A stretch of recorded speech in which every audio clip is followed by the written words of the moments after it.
You have 7 p.m. on your left hand? Okay. Good evening, everyone. Being 7 p.m., I will call the Bourne Select Board meeting of November 18, 2025 to order. Note this meeting is being televised, streamed, or recorded by Bourne TV. If anyone in the audience is recording or videotaping, they need to acknowledge at this time. Hi, Owen. Please refrain from using flash photography. If anyone from the public wishes to access the meeting, they can do so by calling the following conference line, 1-929-205-6099. The Zoom meeting ID is 897-1229-3538, and the password is Bourne, B-O-U-R-N-E, in capital letters. The Zoom chat will not be monitored, so participants who wish to speak, please raise your hand icon until the chair asks them to unmute, in this case, the vice chair.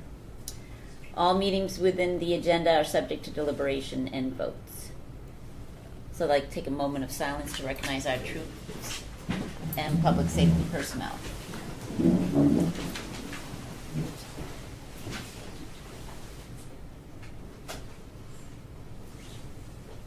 Pledge of allegiance. I pledge allegiance to the flag of the United States of America and to the republic for which it stands, one nation, under God, indivisible, with liberty and justice for all.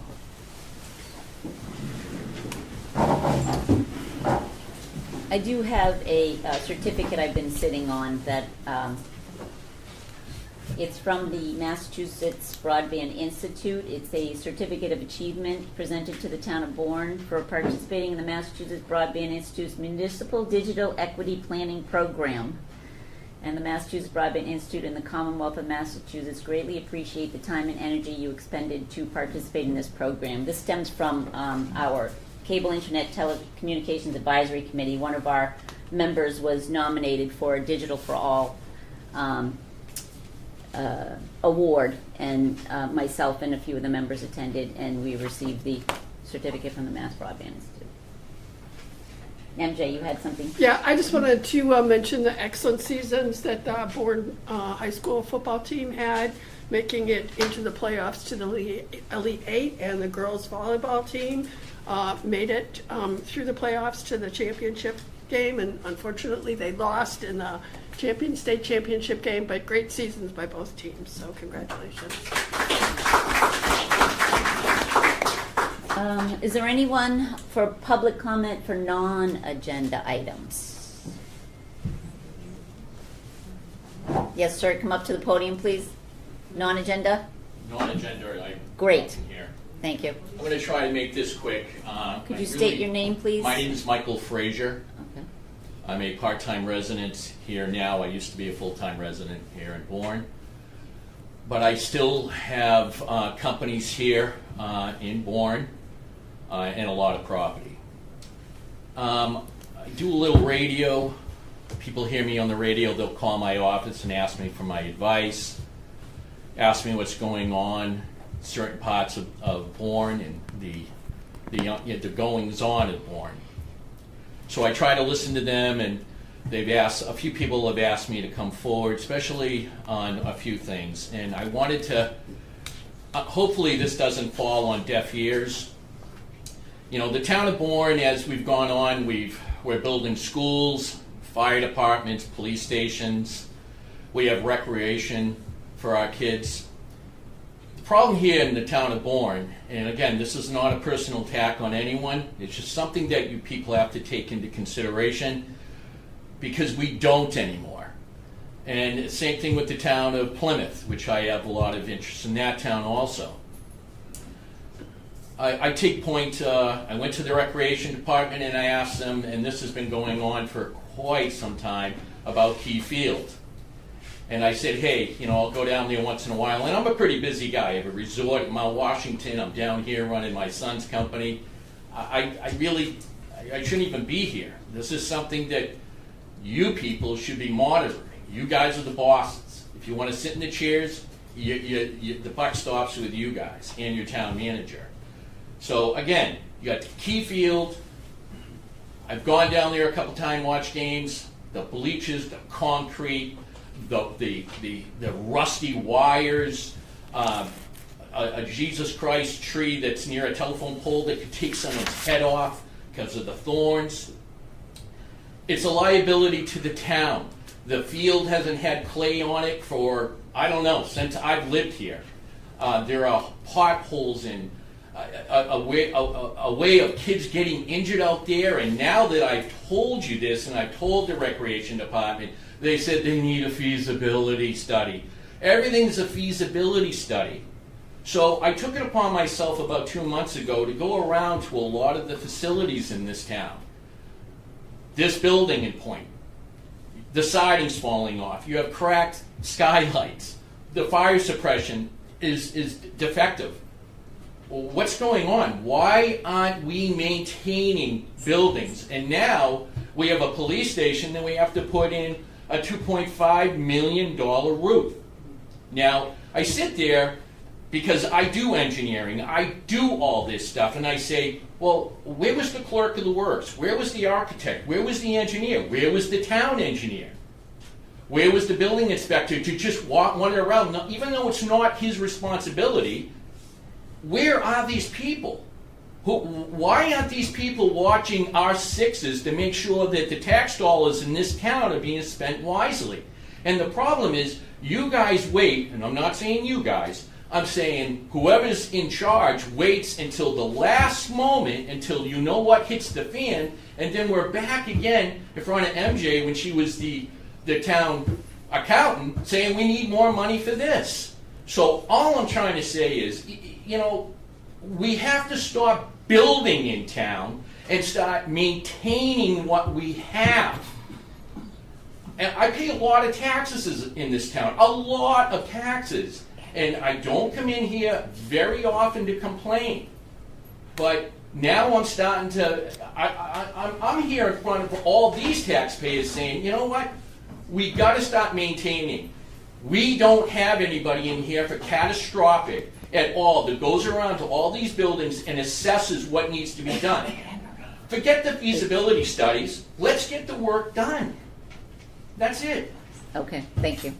Okay, thank you. I'm just telling, and by the way, now that I've told you about Key Field, and if your attorney is watching this, now it's applied, you guys have, you're on the hook if somebody gets hurt. Now Thank you're you. open for Thank you. liability. 3 minutes is up. Thank you. Okay, just letting you know. Hold the applause, please. Okay, agenda, any other one else for non-agenda item, public comment? Is the Polar Express on the agenda? Hold on just a minute, please. Yes, it is. Do I see, John York, is that you? Yes. Okay. 3 minutes, John. And just know, Thank you. board members cannot respond because of the Board- open meeting true. law under public Correct, comment. yes. Yes. So I didn't state that. I assume people understood that, but you're right, MJ. Board members cannot respond. Go ahead, John. Okay, thank you. Thank you. I come before you again to speak about the Cape Cod Bridges program and our town's interaction with the Bridges program team and others within Mass DOT. Just a little backup to history. Our town is one of the younger towns in Massachusetts and younger towns on the Cape. We were incorporated in 1884. There were many years of litigation, lobbying in the State House, etc., select board members going to Boston. That was quite a trip back then. And a lot of political work to create our town. We wouldn't exist if that work weren't done. And it didn't end in 1884 when we were incorporated. There was some political sentiment against our town when it first started because it was an uphill battle against the established interests for our town to make itself what it is. But our town stuck it out and fought that battle against the dominant powers in Boston, and we have a town because of that.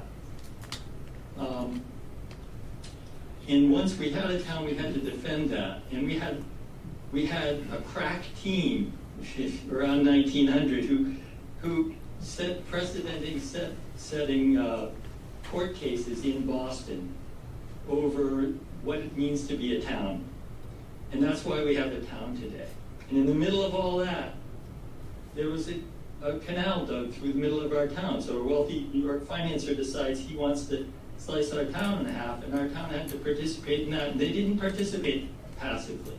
And they took everything they learned about politics from what it took to become a town, and they went to Boston, and they put in the time, and they disagreed with people, and they agreed with people as necessary to get the job done, to look out for the interests of our town when the canal was built. And there was a charter written for that canal that had a lot in it to protect the interests of the town. Later on, the Corps of Engineers, well, the federal government took over the canal and eventually assigned that to the Corps of Engineers. And the canal was widened, which was a huge disruption for our town. And again, our town participated very actively. They didn't sit back and watch. They didn't take what the state told them as gospel truth. They questioned everything. And that's why we have the town that we have today. And we live with the transportation system that was built in 1935 when the canal was widened. We are at the same place now. There's a lot of things on the town slate that don't have anything to do with transportation. There's a lot on the town slate that does have to do with transportation. Unless our town takes the time and effort that it's going to take to say no and yes, when appropriate, to the powers that be on this bridges program, we are not going to have the kind of town we've enjoyed for the last 100 years. And I think it's incumbent on the select board and our town administrator and everybody else to understand that. Thank you. Thank you, John.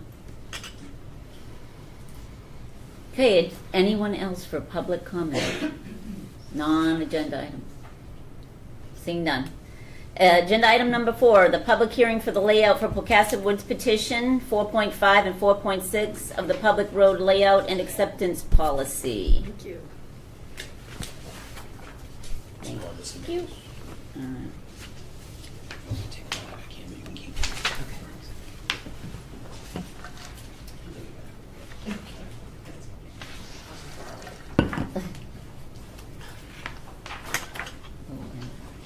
This isn't that.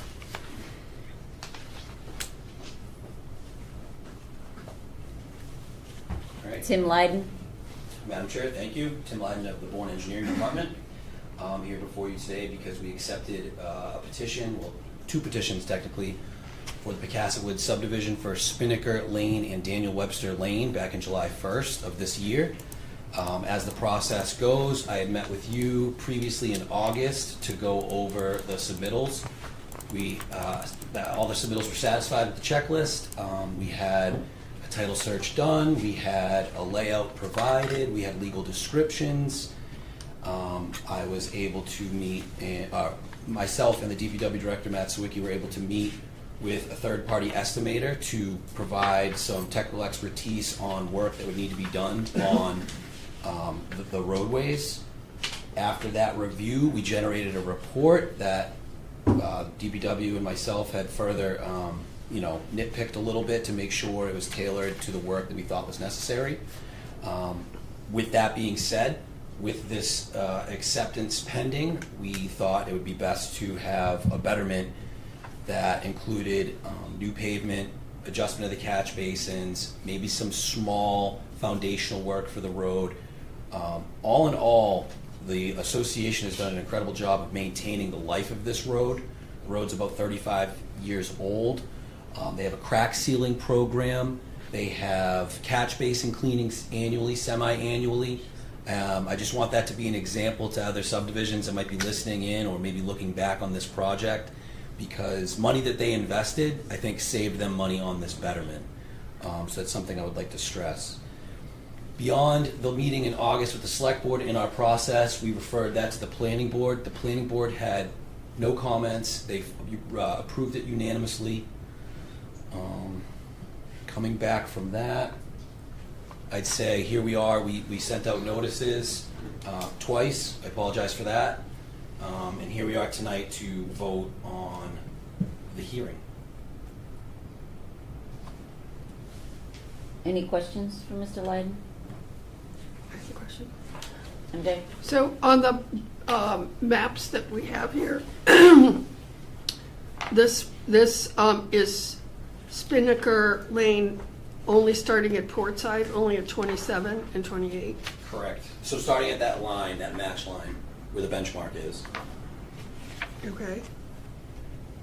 And is there a reason for that? I mean, is it the way it's laid out? Is it the people that signed? Is it, so it's a portion of Spinnaker?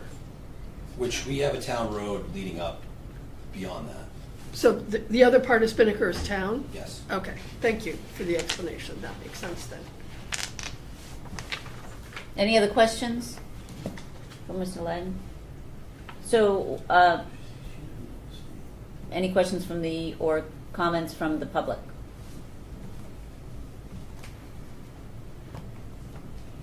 Anybody online? Questions or comments? Just to make note, Melissa Ferretti is present at 7:15. No additional questions or comments? So at this point in time, what are we voting? What would the motion be at this point in time to? Do you have, I just have a quick comment. sure. Heather DePaulo, Danny Webster Lane. I just want to make a public thank you to Susie Perry, who has worked for years on this.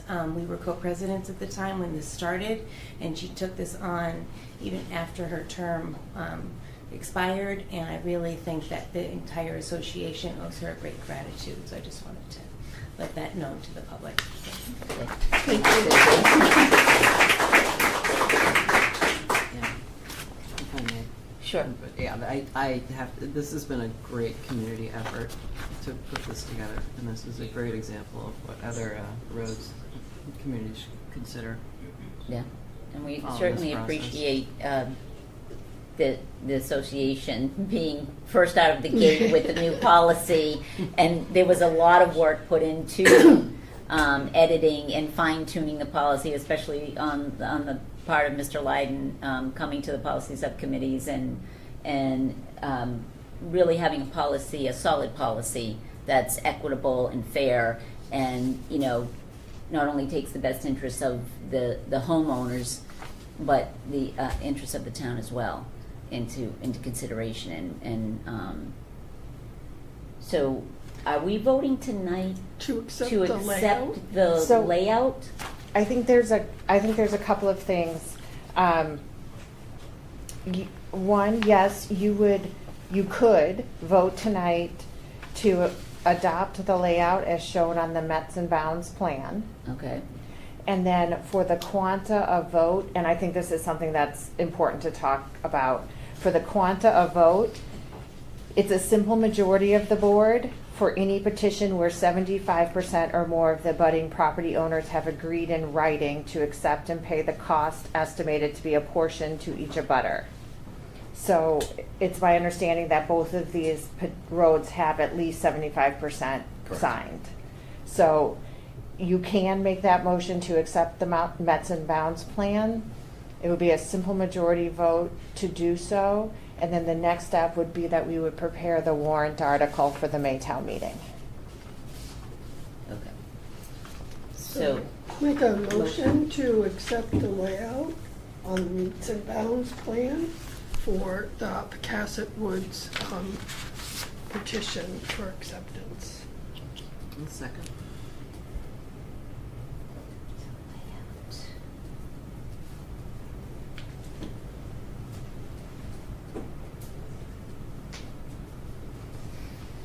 okay. Let me just write agenda item number 4. Okay, so we have a motion and a second. Any additional comments to accept the layout? Seeing none, roll call vote. Jean, Yes.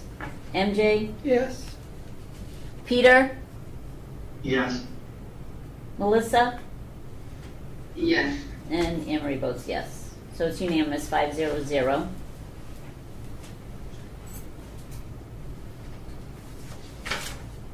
And the second motion? Do we need a second No, motion, we or don't that'll need it. just be part of the? Okay. So it'll be on the So annual all- town meeting in all- May? okay. Yeah. I just want to say this has been a long time coming, and I'm so happy that we have finally moved forward on the process for accepting our first roads in a really long time. So thank you very much for coming forward, and we are looking forward to acceptance in May. Yes, thank you. Thank you. Okay. Agenda item number 5, public hearing on the tax levy property classification hearing. Anne Marie, if you don't mind, because the poll hearing is going to be continued, Take it I'm out. not sure if anyone is here for that, but Okay. we might want to, the board might want to consider that one first. Are there any objections considering agenda item number 6? None. Being none?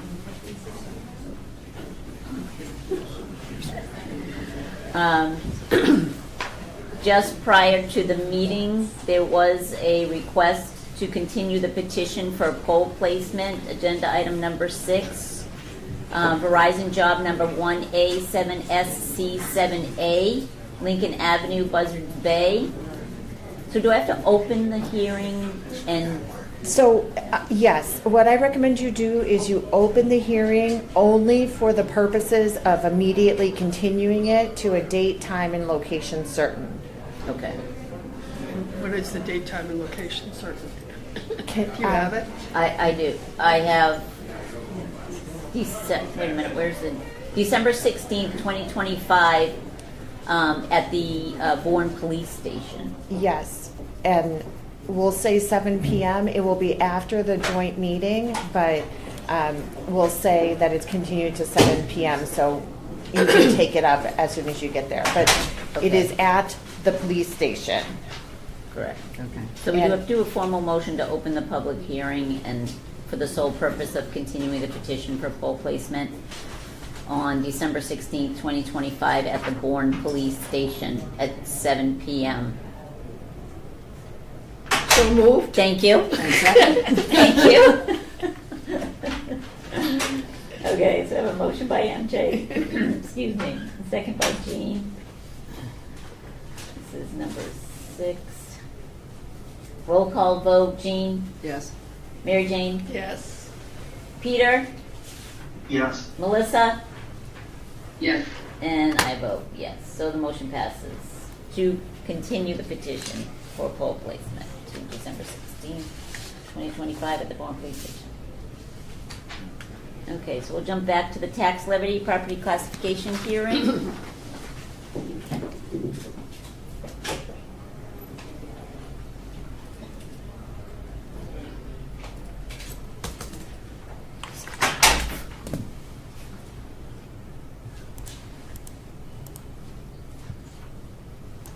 All right. Rui. Thank you for having me here tonight. I'm Rui Pert, I'm the town assessor, and I'm here to present the fiscal year 2026 tax classification hearing. And, the purpose is to adopt the town's tax policy by allocating or classifying the tax levy among property types. The select board must vote on how to adopt the tax rate policy either by split rate or single rate. The select board can adopt exemptions and discounts. The open space discount, the residential exemption, which offers up to 20% of the average of all residential value. Eligibility must be the owner's primary residence. And the small commercial exemption, which is up to 10% of the assessed value of all eligible properties. The eligibility is occupied by the business, a value less than $1 million, and no more than 10 employees.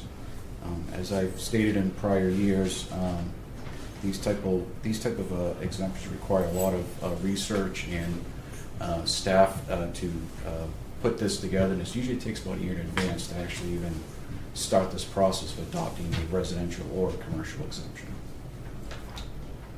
And the next slide here is the recommendation from the Board of Assessors. The Board of Assessors recommends that the Select Board retain one tax rate for all classes of property. The Board feels that the relatively small benefit to the residential taxpayer that could be achieved through the use of two rates is not warranted in light of a dramatic increase in taxes paid by the commercial, industrial, and personal property taxpayer. Bourne is largely a residential community. This subject does not have enough commercial industrial base to make a classification worthwhile. My next slide here is just an overview of what we've performed for the fiscal year 26 valuation.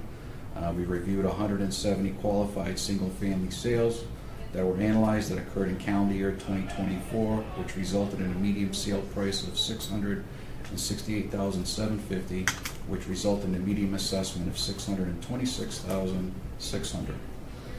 51 qualified residential condominium sales were analyzed that occurred in calendar year 24, which resulted in a median sale price of $436,000 with a median assessment of $389,500. 190 income and expense forms were analyzed for the development of commercial and industrial valuation. 9 commercial and industrial qualified sales that occurred in calendar years 23, 24, and 25 were analyzed that resulted in a median sale price of $1,300,000. Approximately 386 forms of lists were analyzed, which resulted in $27,359,530 of new taxable valuation to the personal property tax base. The new taxable personal property value contributed $213,678 in new growth for fiscal year 26. 404 inspections were completed, which resulted in $50,601,160 of new taxable valuation collected via building permits, cyclical inspections, residential, commercial, and industrial properties. The new taxable valuation discovered through those visits contributed to $395,195 in new growth for fiscal year 26. The next slide here is just an overview of what changed as far as percentage change for the 4 major property types. The residential tax base valuation increased 5.3%, commercial 5.3% as well, industrial 4.5%, and personal property 2.6%. And the next slide here is just a breakdown of the actual valuation from each property class. This is the town's inventory as far as what we have for valuation to tax. It is $8,380,052,680, and that is a 5.2% increase from fiscal year 25 from last year's total valuation. And the next slide here is the percentage of tax base in each property types that we see here. As you can see, we're mainly a residential community. We're still at that close to 90%. Very little commercial has changed since last year. We're still right around that 6%. Industrial has maintained under 1%, and personal property stayed around 3%. And the next slide here is just an overview of just the historical valuation going back to from 2002 until now. As you can see here, I don't know if the board can see it, but the town is in good financial health when it comes to valuation. We're not going in the opposite direction, which is a good thing. And the next slide here is the tax levy analysis. The projected fiscal year 2026 tax levy is $64,168,950.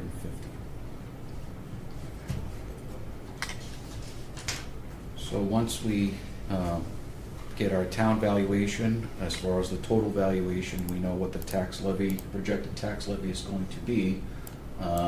This is what the projected tax single tax rate would be, $7.66 per thousand.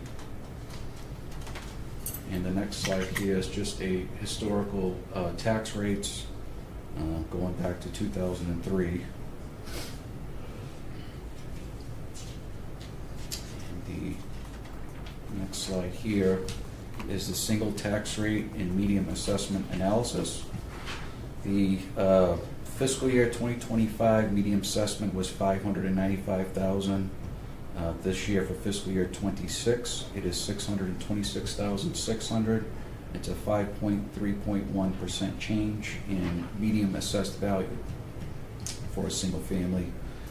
As you can see, the line below that is the tax rate did go down 15 cents per thousand. And the annual taxes based on an assessment of $626,600 is projected to be $4,799.75, which is an increase of $152.80. That's just a comparison from the prior fiscal year 25 medium tax bill. And below that is the commercial valuation in fiscal year 25. The median assessment was $527,300. This year's projected $550,500, which is a 4.4% increase. And the annual taxes based on the assessment of $550,500 is $4,200.16 and $83 for the median tax bill on commercial property.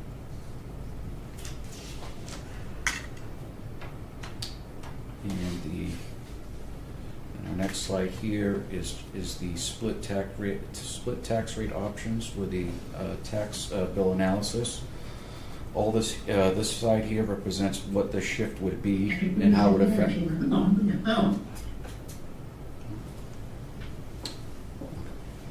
So the next the slide here is a representation of what the shift options would be. I put the one in bold, which would be if there was a shift, and in order for the residential tax bill to save some money and also to maintain the bill from last year, the closest option would be a 1.30 shift, which you see there. The residential bill, the average residential bill would go down $166.60, but the commercial tax bill would go up $1,266.15.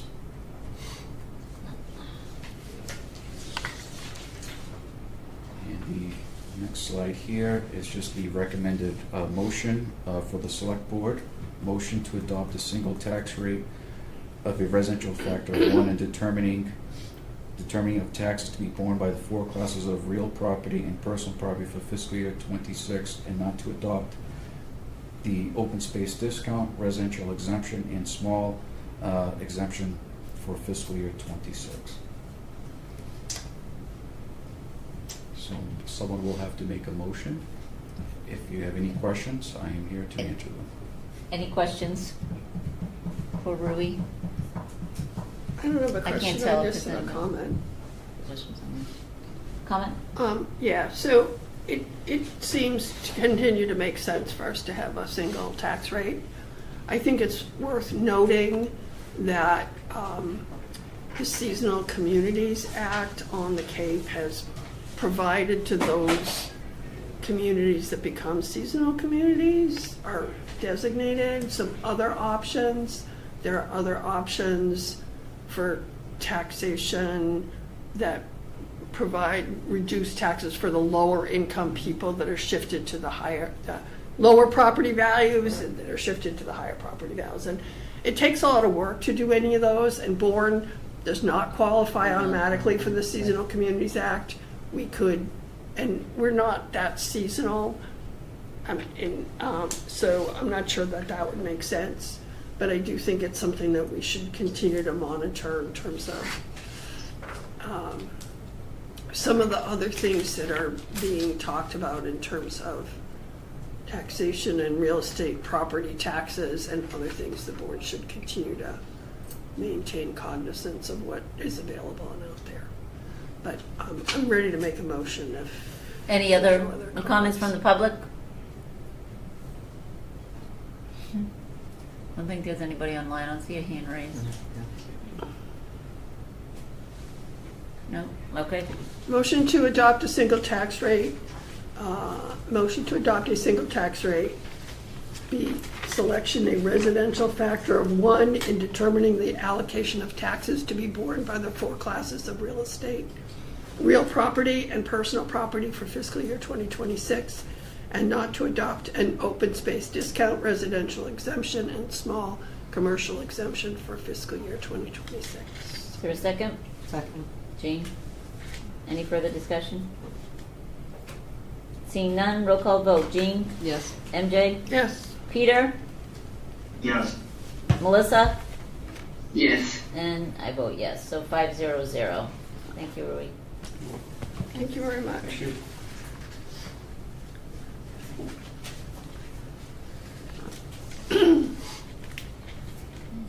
Agenda item number 7. Growth Incentive Zone, Planning Department. Do we know who's presenting? Who's coming? Oh, there's Jen. Madam Chair, members of the board, thank you for the opportunity to present tonight.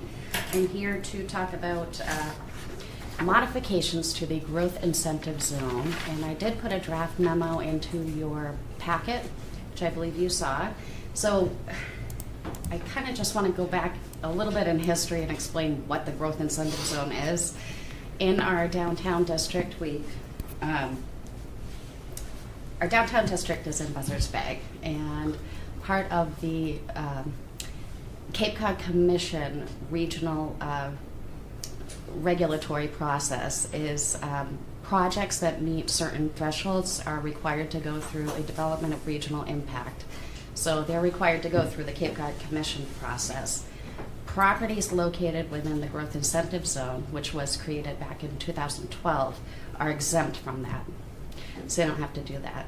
So back in 2019, we actually went back for a minor modification, and what it did was it eliminated an open space offset requirement, and also allowed for 360 housing units and 650,000 square feet of commercial floor area. So at this point, we actually have met our threshold for housing, and also it needs to be updated to meet the multifamily housing requirements for the 750 units. And I think you saw the memo, you saw all the projects that have been going on in downtown, and it's been really great to actually see it changing and all the development going on. And I think what really helped with that was the expansion of the wastewater treatment facility, and also taking out that open space offset. So I talked to Jordan Veloso. She's the chief regulatory officer, and she said that her technical staff might have a couple of comments to add into this memo, which I should have those by Friday. So. Any questions for Jen? So we are looking to, this is just a draft. Yep. Okay. That'll be sent to the Cape Cod Commission, Yes. requesting that modification of the Yes. growth incentive. And then it'll go through their review process as well. Okay. Yeah.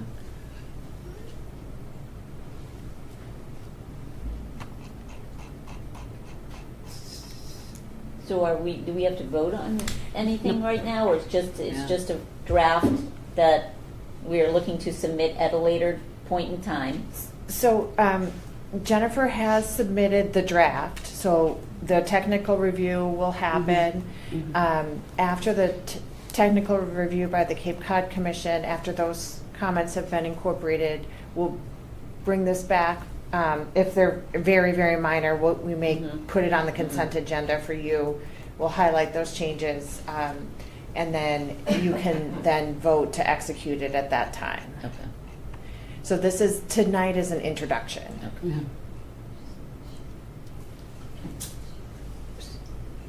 MJ? Yeah, so you said that we've met our threshold, our previously set threshold for Yes. housing. and we've updated because of the MBTA. What are the new thresholds that we're requesting? Have we determined those yet, or is that part of the review process? So it's 750 units to meet the MBTA multifamily minimum requirement. Okay. That was just adopted at the special town meeting in October. In addition to that, back in 2019, part of the Keystone units were counted as commercial.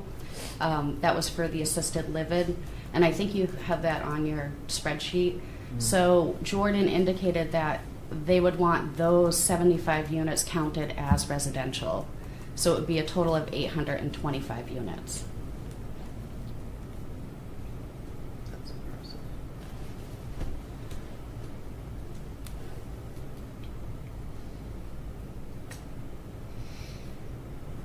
And does that include all of the units that we've approved, or we have in Or process, or allocated, that or are we're in being process, discussing? or- Or, so, like, where are we now? We're at 346 units. Now- So we're almost at our maximum 360. Is that in the pipeline or built? That is in the pipeline for projects approved. So if we have projects that are in the pipeline that are not approved yet, Mm-hmm. like the Bay Motor Inn and the Liberty Liquors project, and I mean, are those? I mean, What's included in that number? yeah. Right. What are we going to have when we're done? Yeah, so the projects you can see that are in the pipeline, they're on that spreadsheet. So those have been approved. The Bay Motor Inn, that's 223 Main Street. The planning board reviewed that last month, and they actually approved it contingent upon getting these additional units. Right, so right now we're at our max. Okay.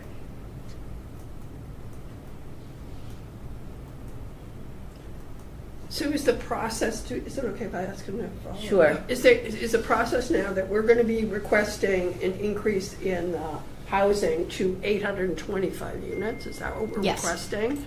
And then the Cape Cod Commission will review that and make a determination of whether that's sufficient, too much. I mean, they're going to, and that would then, the growth incentive zone would include 825 units. What about the other things that you said about Well, removing the open actually, space offset? I think we have enough. We wasn't any more offset.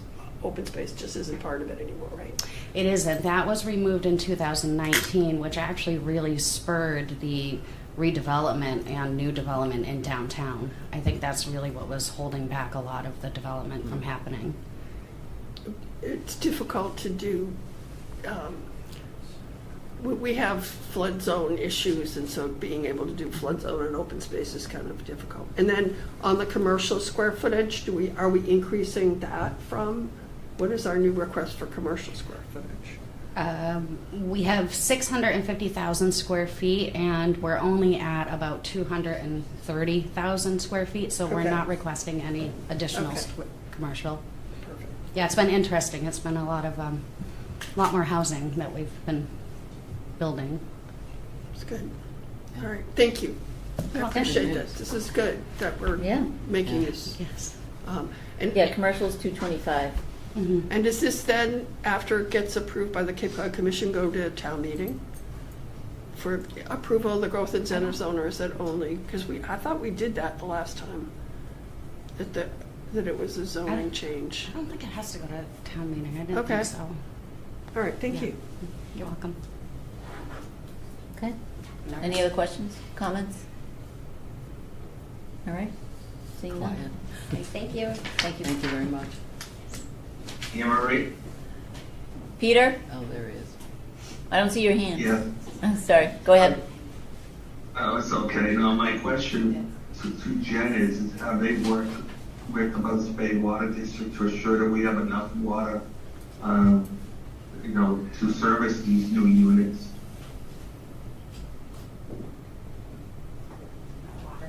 Mhm. Yes, I talked to Steve Souza at the Buzzards Bay Water District, and he said that there is capacity.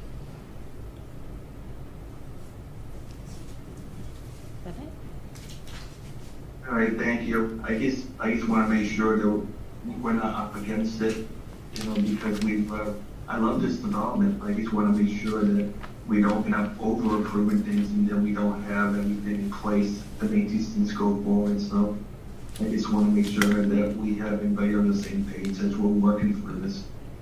Oh, and I did want to mention too that being part of the MBTA multifamily housing and having town meeting adopt it, we're still waiting for the Attorney General's approval of it, but it makes Bourne eligible for a community catalyst fund, which you can apply for infrastructure and streetscapes and all the improvements that we could do in downtown, which is great. Yeah. That's helpful, thank you. Thanks.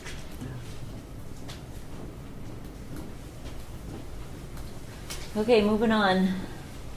Agenda item number 8, discussion, the 2025 Polar Express license agreement. This is a license for parking, That's Taylor's correct. Point Marina. That's correct. Okay, do we have someone here?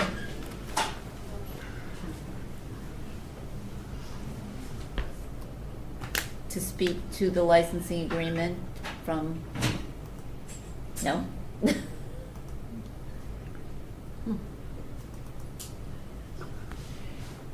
So, Madam Chair, I don't know if anyone is here representing the railroad, but I can tell the board that the license, the 2025 parking license agreement is the same as the license agreement that you executed last year, except for it does not include the use of any on-street parking on Academy Drive.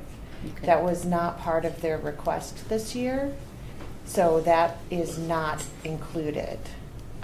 Otherwise, the spaces in the Taylor's Point Marina are the same, and the time frame is substantially the same as well. Okay. Any questions from the board first? Hold on just a minute. Any comments or questions from the board?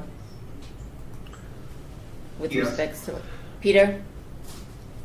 Yes, thank you. Last year when Liz and her group put this license together, after we had some issues on Taylor Road, it really worked out great. I want to say that it made last year a lot more smoother in the neighborhood. But one thing that we still continue to have a problem with is the idling of the train over, when they're not using it. I know with the cold weather, they gotta keep those diesel engines going, or they have generators to keep them going. But at the same time, I know people on Right Lane and Taylor Road end up hearing it all day long and seeing the smoke. And for some people, it just drives them out of their homes. And what they did in the years past to mitigate it is they used to move the train across the tracks, across the bridge into Wareham, away from the residential area, and stage it there. And I'm just wondering, as part of this approval, if we could ask if they look into that as well, because I'm not saying not in my backyard, but it's just after a while you start hearing that noise and seeing that smoke, and it gets old.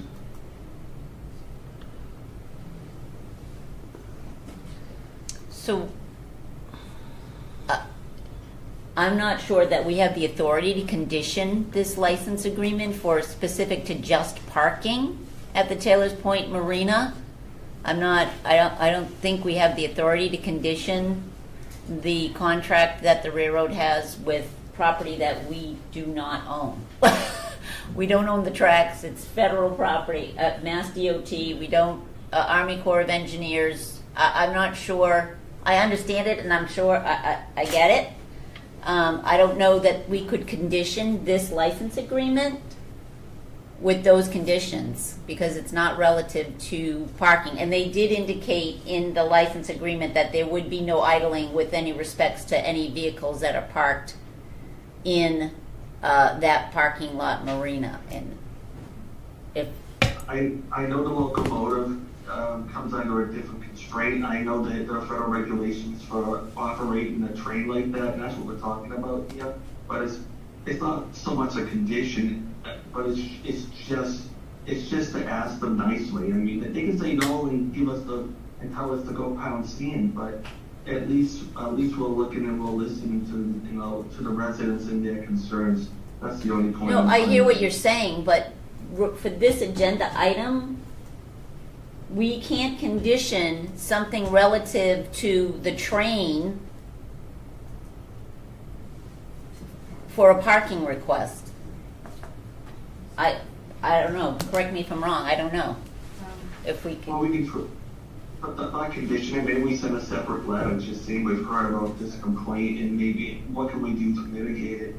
So we don't put it as part of this approval, but we should be. Maybe we should follow up. It is about our concern. Can you not approve the license for parking? If they don't, can you just don't approve the license for parking? I was going to. But sure. I can speak. Go ahead. Sure. I live on Wright Lane, and I've talked to many of the neighbors there. And first, I want to just preface this and say, I do not hate the Polar Express. So please, please, please, do not send me hate mail. Either snail mail or email or phone calls, vilifying me because I am talking out, against the idling. Just a minute. You have to identify yourself in your village. I'm Pauline Fogel. Thank you. And every October, my anxiety increases because I know what is coming. I've only been here I've lived here for 4 years, and I remember my first, fall here. I ended up calling the police department because I thought the engineer had forgotten to turn off the engines on the Polar Express. It was after midnight, and the engines were still idling. I could not sleep. It's like the house vibrates. This is called low frequency noise, and it's really destroying the quality of life for people who are exposed to it for not just 1 week, but for 6 weeks. They start 2 weeks before Thanksgiving and they go through Christmas. So that's 6 weeks.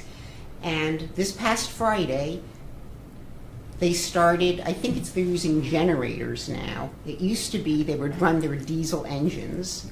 And there are 2 engines involved. There's one at each end of the train.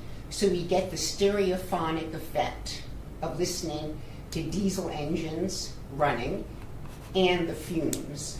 Now, one of my neighbors called to complain to the health department, and a gentleman last year went down, and he said, I understand what you're talking about. We weren't making this up. It's real. And when the wind is blowing in the right direction, those fumes are coming into our homes, and that's a health hazard. So it seems like every year I go through this. I'm calling Peter. I make my phone calls to town hall, and I just would like the owner of the Polar Express to be a good and considerate neighbor. I am not complaining about the idling that goes on when the train is in use and the passengers are embarking, getting off the train. That's fine. That's part of the operation. We understand that. It doesn't last for more than half an hour at a time, and then the train is off on its way. I have no complaints about that. What I'm complaining about is when they either start the engines or they start the generators I don't know what they're doing, keeping the diesel, liquid in colder weather. I'm not sure why. But it's horrible. I can turn my television volume up all the way, and that low frequency noise, it just seems to be coming. It's coming through the walls. That's what the low frequency noise does, and it's not without health hazards. And so I just want to let you know what some of these health hazards are. When they were running the diesels, it would be the noxious fumes. But now with the generators, we don't get the fumes, we get the noise. And even though the noise is slightly better than the diesel engines running, it's still loud and it's still low frequency noise. And the health hazards, okay, of breathing in fumes could be asthma, but from the noise itself, you can get high blood pressure, anxiety, which I know I get from listening to this all day, hearing loss, tinnitus, increased heart rate, which I don't doubt, fatigue, triggering of stress, hormones, elevated risk of heart attack and stroke, and the inability to concentrate. Now that's not all of them, there's more, and it's the loss of the quality of life. And so you have to understand, I know that none of you in here would want to be listening to idling and generator noise coming from both ends of that train for even an hour, let alone 10 and a half hours at a time. You know, I'm happy to have the Polar Express running. That's fine. I took my grandson on it. I've taken my family on it. But the idling is unbearable. It's unbearable. If I had someplace else to go, I would go. But you can't escape it. And why? You know, he has parked the train up track in the past, and he can idle it to his heart's delight, no problem. He has done that. I just don't know why he can't consistently do it to spare the people on the adverse effects of that, of the noise, the low frequency noise, why he can't do it to spare us that noise all the time. You know, it's just up the track, please just move it. And I will say that Elizabeth Hartsgrove, I did talk to her last year, and she was wonderful. I'm sorry that she left. You know, she asked me to record, you know, the time that the generators go on or the engines go on, keep track of it, and I did. And she must have had some conversations with him. I know this is not a new conversation for the owner of the Polar Express. He gets it every season. And so when she talked to him, he obliged and he moved the train up track. So he can do it. I just wish he would do it all the time so that we're not exposed to it. Okay. Thank you. Please, if there's something you can do, please do it. I'm not sure the control we have over that, but for the licensing purposes for parking, we can't condition it. We can't, and we can say no to the parking. It still won't stop the event from happening. So, what's the pleasure of the board? What is? I mean, if you say no and let him know why, Well, then we he don't. That. will be obliging. But that's not it. If we say that as a why, that's placing a condition on, right? The reason why we say no, and we don't. That contract that they have is not with the town. They're seeking a license agreement for parking on town property. The rest of that, it's not town property. Right? I understand the frustration. I wouldn't want to be in that situation at all either. I'm not sure what we can do and what our authority is with respects to trying to mitigate the concerns. Does anybody else know? Can someone look into that? I'm sorry, can Well, you come up to MJ, the go mic? ahead. Can you And, call Elizabeth and Hold find on, out? just a minute, please. So, MJ.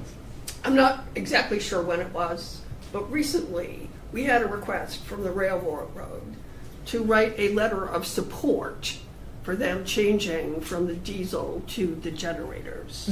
That they wanted us, and we did not write a letter of support. We said we would accept that solution. However, we could certainly write a letter that rescinds that support unless they can make other accommodations. Now, I don't think we can do it under this agenda item, but we could certainly do it under another agenda item and revisit that letter that we accepted that solution and say that we accept that solution. However, there's continued problems in the neighborhood and they need to move it outside of the congested residential area. So we could rescind our letter of support for the generator or that. I mean, I'd have to go back and look at that. It didn't come up at the time when we were writing that letter of support, but which was not a letter of support because we actually changed that wording. So I think we could revisit that. And I think we might not condition it, but I will say that there's a mistake in this. Okay. Because the schedule says that they're starting November 21st, and the license agreement says it's from November 22nd. And I believe they've already had runs of the Polar Express and they haven't included those early runs. So this license agreement should be done, or it was done late, last minute last year. They should be coming to us similar to a road race or anything else far in advance so that we can get it done before they actually start. Thank you, I appreciate that. I mean, because they've started and the signs are up and they've been running, so why are we doing their Do they- license for after But this they- when they've Don't been? they just do a special run for first responders? I don't know, maybe they don't That's- run I think it's buses, just a- maybe they don't save the They buses don't, then. right, I think they just do sorry. May I? They Yeah. are not using our parking lot yet. This Right. is, Right. nothing they're doing is using the town parking lot in Taylor's Point Marina Their yet. staging bus was there on Saturday in the parking lot of the marina, because they were running the train on Saturday. I think they're just practicing. I think it's just a There might have been, but they had the staging bus there, so. Okay, so let's address the parking license agreement. Okay. So for the parking license agreement, according to the documentation that we received today for the schedule begins Friday, December 21st, 4:30 and 7 p.m. And the license agreement doesn't begin until the 22nd, according to what it says. And I do think we should note to them that in the future, if they're going to be practicing or using staging in the Proceedings Point Marina, that they should have the license agreement in effect before they start doing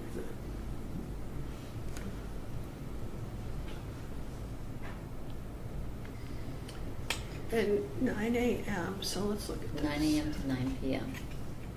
Why do they need 9 a.m.? Do they want more runs on the weekends? It says 2 p.m., 4:30, and 7 on some days, on Saturdays.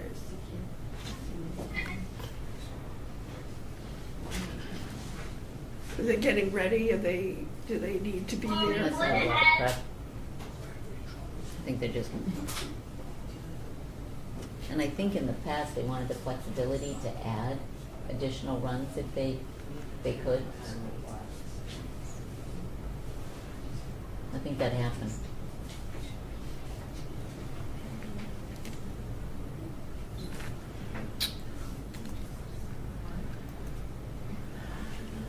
Well, is that part of what if they're giving us a schedule of when they're gonna run it, it says they're running it, their schedule is 2 p.m., 4:30, and 7 p.m. I mean, if part of the problem is that then they're idling like for 12 hours, the buses do the same thing? There's no idling of buses in the parking lot. That was part of their, the additional packet.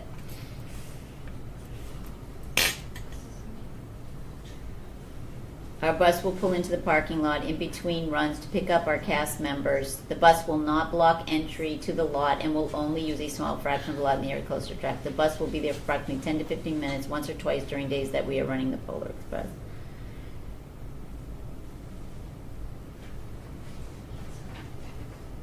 Where did I read that they will not idle? It's in the license agreement. Oh, it's in Yeah, the the license agreement. agreement. It's number 3. Number 3, the license will turn off the vehicle at all times. It is standing, parked, or staged in the licensed area. No idling will be permitted at any time, subject to citation. That's in the license agreement. So the letter today, though, does say the year between the dates of November 21st and December 23rd. Yeah, their website says the 22nd to the 23rd. The parking license agreement says the 22nd to the 23rd. I'm happy That's to. what we're agreeing. I'm happy to Change amend the that. date. Yeah, the date should change to the Based on the 21st. board's vote. And if you would like to change the hours, we can also amend the hours. I don't think it's a problem. I don't think the hours are a problem, especially if there's no idling whatsoever.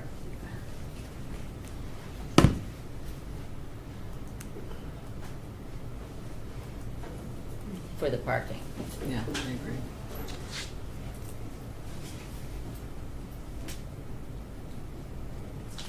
So do we have a motion?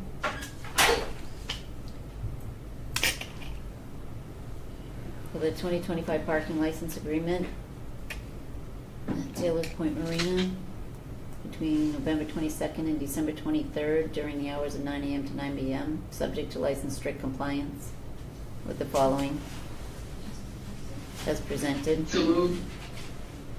Who was that, Melissa? Yes. Yes. I'll second.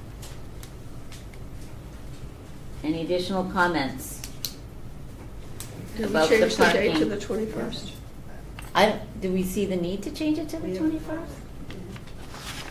Well, they said they're going to be operating on that day. I don't believe in setting up a license agreement that's, they're going to be operating on the 21st according to their communication today. And then we're not, it's on their schedule. Yeah, on their schedule on the website, it's the 22nd, so I don't know if that's. Hi, We Maria, can just- here we is the can brief just- overview of the event. This is what we should Right, see. it says, Right, right, right. that, but the agreement itself says the 22nd. I think it's just, I think it was. We can change it to the 21st if the board wants. Okay. Okay.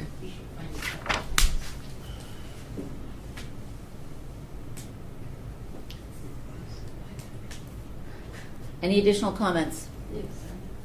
So are the patrons going to park at the marina too? We're going to get. I'm sorry, can you come up to the mic? You have to state your name and the village. It's Yeah. for the people. Marion back there McCready in from minutes. Taylor's Point. Thanks. So are the train patrons going to park at the marina? Or just the buses you're talking about to pick up the elves? They're going to be parking Yeah, it too? it's not, there's a parking agreement. This agreement is for the buses. Just the buses? Yeah, this is to avoid the situation that in the past with the idling Right. Okay. on the street. So the buses aren't on the streets. Yeah. And there is that a was full worse. parking plan that you can see Okay. labeled, yeah, that they did submit. I just so. figured we're going to be jammed in there. Okay, thanks. Thanks. Yeah, the whole idea is to get them off the street into it.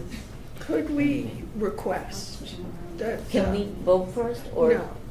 Could Okay. we request, not condition, the parking agreement on the request? Could we request that the town administrator contact the railroad and ask them if they could do the accommodation that they've done in the past to move the trains further out so that it's not right by those neighbors?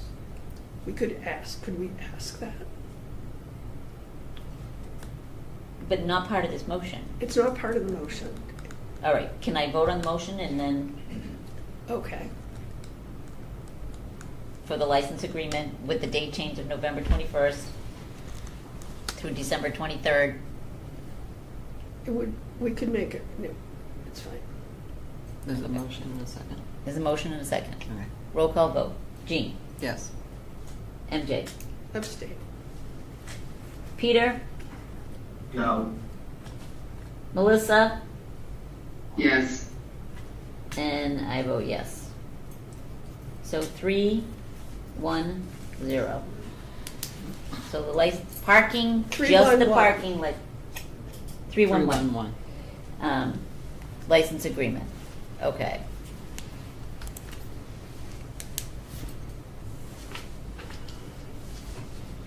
And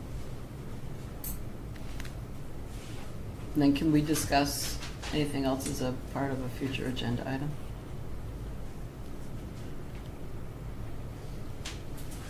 It would have to be a future agenda item, wouldn't it? When's your next meeting? By then, they'll have already been halfway through.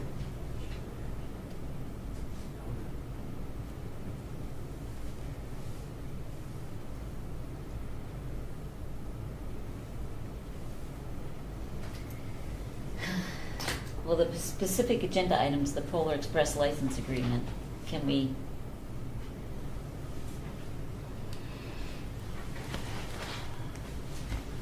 We can't address the other We the can't other address issue. it, and if we ask for a future agenda item, it'll be next It'll be- June, but that might actually be an appropriate time to do it, so.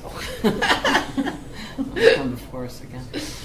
Yeah, I would like to, I'm going to go back and look at what I'm not sure exactly what we wrote, but I would like to get a copy of the letter of support that we wrote so that I could do some research about that.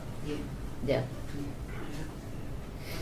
The letter of acceptance of their solution for the generators. Because if that solution is not really acceptable, and I'm not sure why they wanted us to write that letter, they didn't appear to discuss it with us, but I think it should definitely be another agenda item in the future. All right. Agenda item number 9, fiscal year 25 budget review and long-term financial forecasts.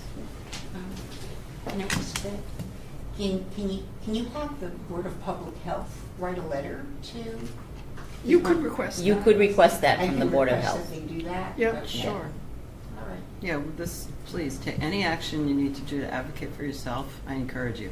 They're a separate It's- board, we it's- can't tell Yeah, them and to they're do elected things. governing bodies, so. Yeah. you're good.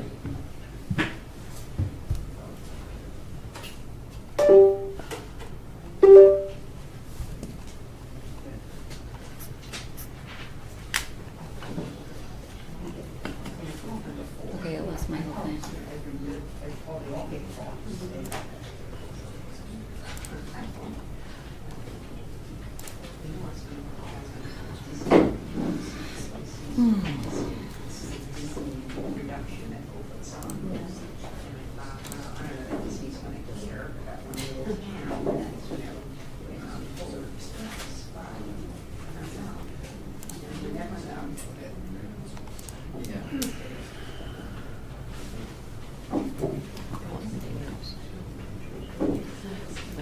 Anne Marie, I'm sorry, I'm gonna need 1 second to refresh Sure. this.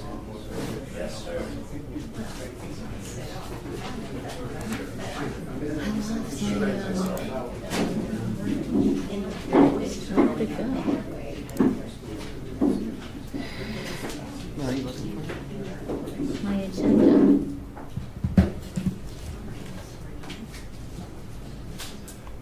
I have the Polar Express packet. I just lost my. Oh, the other packet? Yeah, hold on. The rest of it? Let me open that.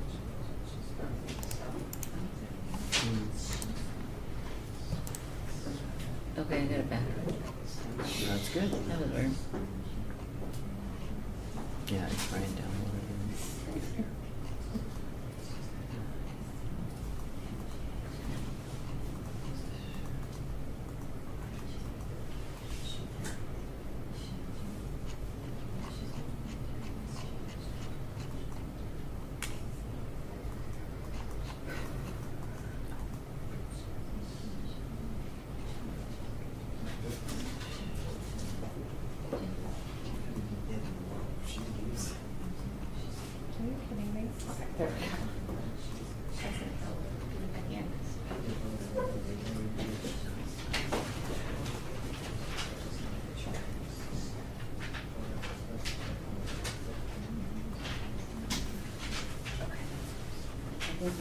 Thank you.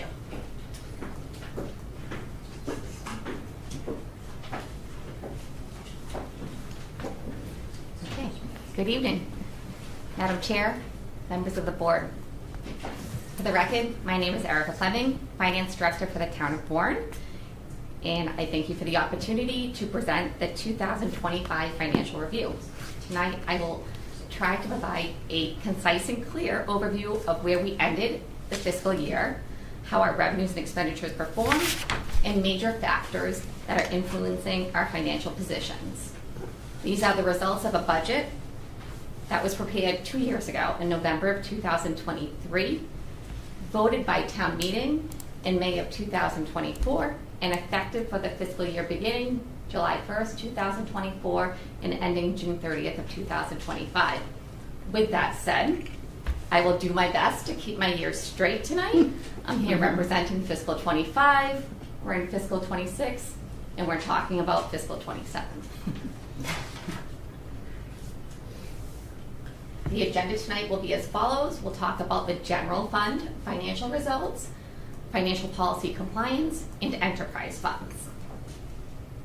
We'll get right into it. The general fund operating budget for fiscal year 2025 was voted in the amount of $79,148,959, an increase of $1.46 million, or just 1.9% over the prior year. During the year, there were a few increases to the budget. At the fall town meeting, we increased the budget $87,855 to fund a third police lieutenant and the DPW ball field maintenance program. The school budget was increased in January by $300,000 to cover unanticipated special education costs. And at the May 2025 special town meeting, the budget was amended to address an increase in health insurance costs due to unexpected enrollment. So the total budget for fiscal 25, $80,036,814. General fund revenue. This really should be the beginning of every budget, revenue estimations. Before we spend our money, we need to know how much money we have to spend. The town of Bourne has three major revenue sources: property taxes, local receipts, and state aid. These allocations are very consistent with prior years. Property taxes make up approximately 75% of the town's revenues. This is both a strength and vulnerability. It's a strength because property taxes are stable, they're predictable, and within our local control, and our collection rate is very strong at a rate of 98.4%. At the same time, it's a weakness because such a heavy reliance on one revenue source limits growth capacity. It increases the burden on our residents and reduces our ability to absorb rising costs without seeking additional taxpayer support. The next bucket of revenue, local receipts. 14% of our revenue come from this. And unlike property taxes, these sources fluctuate with economic conditions. Motor vehicle excise, permit activity, investment income are sensitive to the broader economy, consumer behavior, and market activity. Because of this volatility, we budget these revenues very conservatively. In fiscal 25, we budgeted $8,859,478 in local receipts and collected $11,846,707, which is 34% over our budgeted estimate. The reasons for these increases include our host community fee was over $367,000. That would be the fees that we get from iSwim. Solar credits were over $277,000. Interest income, over $697,000. And miscellaneous revenue came in over $667,000. And this was largely due to energy rebates and incentives we received in connection with our ESCO project that we did with Train. So a one-time revenue source. Lastly, state aid makes up approximately 11% of our budget. State aid helps support education and municipal services without increasing the burden on the taxpayer, but it's also our least predictable revenue source. We have no control over the level of funding, and the amounts can change year to year. I also wanted to talk about, in our property tax revenue, is also our portion for excluded debt. This exclusion reflects the cost of specific voter-approved capital projects, such as the police station, the DPW building, Bourne Intermediate School, and Bourne Elementary School. Borrowing costs for the Southside Fire Station are expected to be added in fiscal '28. We'll probably see a short-term interest payment due in fiscal '27. And as you can see, those costs have been decreasing, and then, as we make room for more, we'll add on Southside Fire Station. General fund appropriations, expenditures, and assessments. Some highlights for the year. Approximately $1 million, or 1.25% of the budget, was turned back to fund balance at the close of the fiscal year. This increases certified free cash at the end of the year. And what turnbacks are, these are unspent appropriations, and these have been decreasing from prior years, reflecting more accurate and realistic budgeting across departments. Staffing levels have stabilized, and expenditures are being managed proactively, resulting in fewer unspent appropriations at year end. In fiscal '20, our turnback percentage was 4.8%. Year-end transfers in the amount of $358,700 were needed to support fire overtime. This is trending in a similar direction for the beginning of fiscal '26. There was a snow and ice deficit in the amount of $87,000, but we were able to cover that within the public works expenses. And as we mentioned earlier, due to increased health enrollment, insurance budget adjustment was needed. And we also incurred an additional $47,000 approximately due to our cyber incident. $10,000 was directly related to our insurance deductible, and the remainder was for services provided by Bonneville County IT outside of our IMA.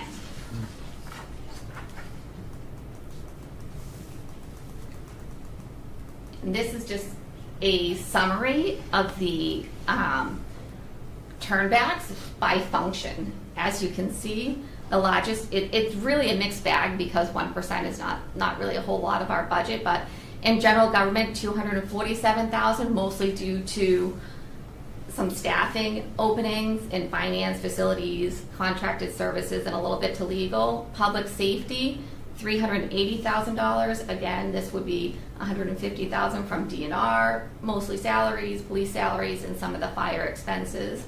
Education, there was a small amount turned back. Public Works, again, $120,000 related to salaries mostly. Human Services, mostly due to the veterans assessment. We put money aside to accommodate, burials and whatnot, so there was a turn back there. And in Culture and Rec, that was mostly due to seasonal staff positions that were not filled. And then at the bottom, you'll see our cherry sheet assessments all came in pretty much right under where the cherry sheet was estimated to be. I think it's always good to take a look at our expenditures by function. Education remains the biggest cost, followed by shared costs, and then public safety. Shared costs and public safety are gradually taking a larger share of our budget. Their year-over-year percentage increase may seem small, but 1 or 2 points over time are steadily consuming a bigger portion of our overall financial pie. In fiscal '20, shared costs were 23% versus the 25% that it is now. And public safety was 15% versus the 17% that it is now.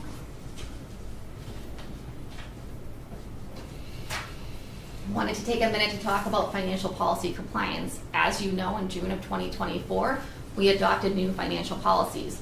This budget was not prepared with those policies in mind, but I felt it was important to show you how we met compliance with those and not kind of go backwards and talk about old policy compliance. So we are in compliance for the most part with these policies. The first one being the debt management policy, and that policy is so that the total general fund non-exempt long-term debt service as a percentage of the town's projected general fund revenue shall not exceed 5% with a target of 5%. In addition, we shall strive to maintain a debt service floor of 3%. We are below the floor at 2.23%. Financial reserves. To maintain a general fund reserve including the town's combined stabilization funds and the cash at an amount not less than 8% of the town's projected general fund operating budget. Currently, the general fund reserves are approximately 16% of the town's general fund operating budget. Free cash, part of the reserves, is to maintain approximately 3 to 5% of the prior year's general fund operating budget. Free cash at July 1st, 2025, $7,769,261, or 9.5% of the general fund operating budget. Meeting policy there. General purpose stabilization. The policy is to maintain a minimum balance of 6 to 10% of the general fund operating budget. And the stabilization fund balance at July 1st, 2025 was $5,575,286, or 6.81% of the operating budget. Meeting policy. And the other policy I'd like to highlight is our other post-employment benefits trust. And this, what this changes is to fund our liability, but to have a minimum contribution each year of not less than $250,000, which we have complied.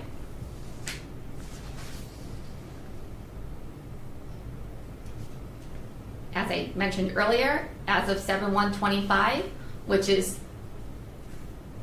the results of fiscal 25, free cash is $7,769,261. Now, as you can see in the chart, this number has decreased from prior years, and part of this is because we have been spending it on capital items. We have been funding OPEB, and we have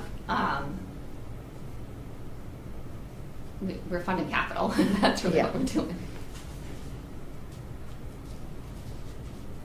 General stabilization fund history. We have steadily contributed $200,000 plus any changes in fair market value to meet our 6%. The health insurance, OPEB, and stabilization funds. These are important to note. The health insurance trust fund this year decreased approximately $630,000. The town's trust has maintained a healthy reserve, and we have been able to subsidize rates in recent years. This is not going to be sustainable for future years.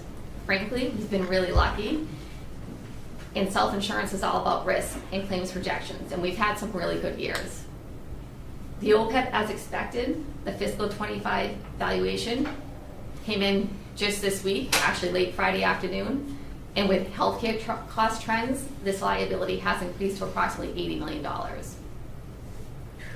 The capital stabilization fund, this is funded from excess host community fees and debt service payments that we deposit from free cash. We use this to offset some of our debt service each year, and recently we purchased the Clay Pond Road property for the Southside Fire Station. The future solid waste stabilization fund, most of that was transferred at the May town meeting to move it into the OPEB fund, so there's not a heavy balance there anymore. And the special education reserve fund was mostly expended during fiscal 25. I'm going to touch briefly on enterprise funds. The town has 2 enterprise funds, the Integrated Solid Waste Management Department, ISWIM, and sewer. An enterprise fund is simply a separate accounting and financial reporting mechanism for municipal services for which a fee is charged in exchange for goods and services. These are still departments of the town. They're just accounted for separately. ISWIM had an increase in retained earnings from $13.4 million to $14.9 million at the end of fiscal 25, an increase of 11%. Total fund equities increased from $33.5 million to $37.69 million. This includes $22,776,000 reserved for various projects. Sewer retained earnings decreased slightly from $988,291 to $900,032, a decrease of approximately 8.9%. ISWIM revenues, budget versus actual. We budgeted a total of $17,147,810. We collected $19,121,469, 11.5% higher than budgeted. ice swim appropriation and expenditures during the year. They spent $10.3 million, and they actually closed a fund balance $3,799,000. Part of this was the reserve fund. It wasn't required this year, and the other reason for such a large turnback was in the fall town meeting in 2024, it was anticipated that the cost of leachate and C&D and all of these things was going to increase, but the opposite actually happened, and we saw some savings there. For example, the transport and disposal costs in fiscal 24 were $153.61 per ton. In fiscal 25, it went down to $139.16 per ton. It was also an extremely dry year, so there was less leachate exported or that needed to be treated. So that resulted in an excess appropriation as well.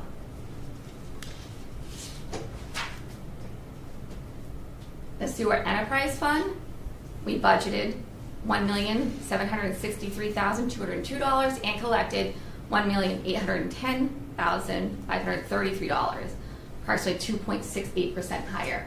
I did want to note that it looks like user charges are in a deficit. Part of this is just because of delayed timing with our bills due to the our cyber incident. So it's just timing, and we'll see that that collected in fiscal 26. Sewer Enterprise Fund appropriations and expenditures, they turned back a large portion of their reserve fund, $60,000, and they spent most of their budget. There's not a whole lot to isolate here.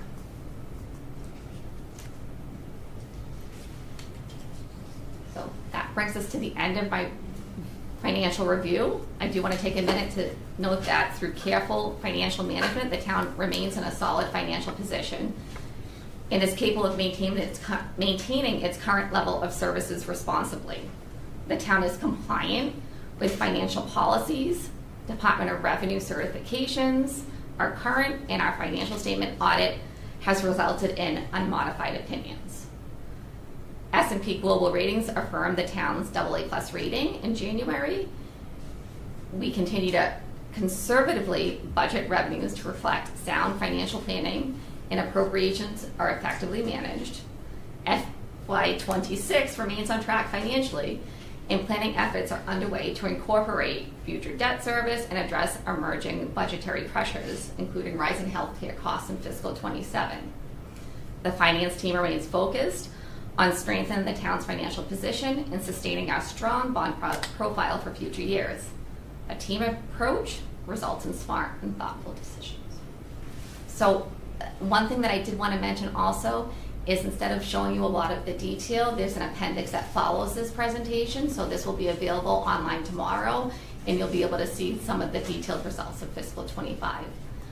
But I'm happy to take any questions that you may, or comments you may have. Thank you for that. It's very thorough but clear, right? And concise. It's a great highlight of where we are and a reassurance that, we're adhering to our policies and being financially responsible. Mm-hmm. Yes. And it helps to drive the decision making too as well. Mm-hmm. When we have better understanding of our fiscal responsibilities and just how much we need to spend and have to spend. Any questions? Comments? No questions. Great presentation. Thank you. So now we're going to pivot into the long-term financial forecast.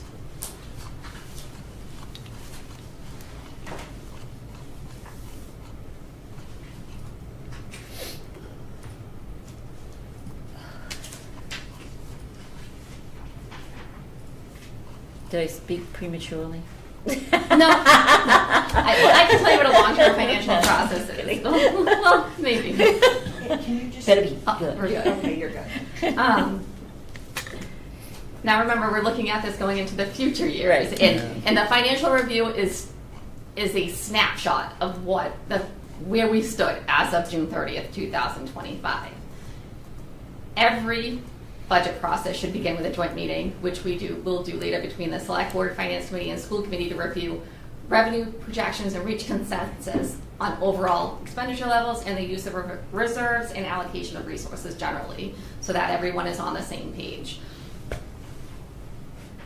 So we put together our long-term plan, and just a recap, what is long-term financial planning? Well, per the Government Finance Officers Association, they define it as combining financial forecasting with strategizing. It's a highly collaborative process that considers future scenarios and helps governments navigate challenges, and long-term financial planning works best as an overall strategic plan. A long-term financial planning model includes past financial activity, current financial activity, and future financial activity. And we can use this information to identify adherence with our financial policies, identify revenue and cost trends, and based on these trends, we can plan and evaluate and look into our crystal balls, the future sources and uses. In fiscal 24, I started utilizing a new model that the DLS provided. It's very comprehensive. It has a lot of tabs and workbooks, and I'm slowly building that. I'm still compiling a lot of the data, but it does link everything to our tax rate recap. It's really great. So what I'm going to show you tonight is a summary of our long-term plan, and I wanted to share with you first our assumptions. We assume that we're at max levy capacity. We assume that new growth is $350,000 a year. We made a modest increase based on our most recent 3-year averages to state aid projections and local receipts. We did, however, level fund solar credits and the host community fee. I level funded the receipts reserved for appropriation. Those are things like the ambulance receipts that we use to help fund the budget. And I level funded $350,000 from the Capital Stabilization Fund to support debt. On the expenditure side, we assumed a 5% salary increase for town government. That includes a COLA plus a step. Overall, a 4% education increase. That's both Warren Public Schools and Upper Cape Tech. A 6% utility increase, a 7% health insurance increase, a 3.5% retirement assessment, 5% on liability insurance. We assumed we're going to vote the max reserve fund, which is $350,000, the minimum OPEB contribution of $250,000, and new debt service was estimated using a coupon rate of 4.5%. So here it is. So what this is telling us, first we're going to start with fiscal 26, and you'll see this year is balanced. When you go into fiscal 27, you're going to start to see that our revenue is less than our expenditures, and you're seeing a shortfall. So you're seeing I don't want to call it a small shortfall, but you're seeing a shortfall of approximately $788,000 with these projections in fiscal 27. As we move into the outer years, fiscal 28, 29, 30, and 31, revenue is increasing 2.8%, 2.7%, 2.9%. But our expenditure growth is outpacing that revenue growth. We're seeing 4.5%, 4%, 4.2%, and 4.1%. I did highlight, you see debt service in the middle. We see a little bit of an increase when we add on some of our current authorizations, but then it starts to dip down. So that's actually going in the opposite direction for us, because we're trying to build that levy capacity, that capacity back in there, the investment capacity, so that we can care for our buildings and that we can make that commitment to our assets. At the top, I did just want to point out, you see, the percentage increase dip a little bit in 2031, and that's simply because the debt exclusions are starting to fall off. So the expense falls off, and so does the revenue side. So it's a net wash. And expenditures are outpacing our revenue growth. Is where we're heading. So we're going to have some tough years ahead. I didn't want to get too much into the weeds and the details of it. I just wanted to kind of give you an overview and highlight some of our current budgetary constraints and pressures going into this budget season. First, Prop 2.5 limits our revenue growth to 2.5% annually, regardless of inflationary pressures. State aid to cities and towns has seen only minimal increases. Local receipts are stabilizing or growing slowly. Health insurance costs on both town plans and our retired teachers that are with the GIC are a pressure. Energy costs are a pressure. Federal Medicaid cuts are coming. That's going to be a pressure.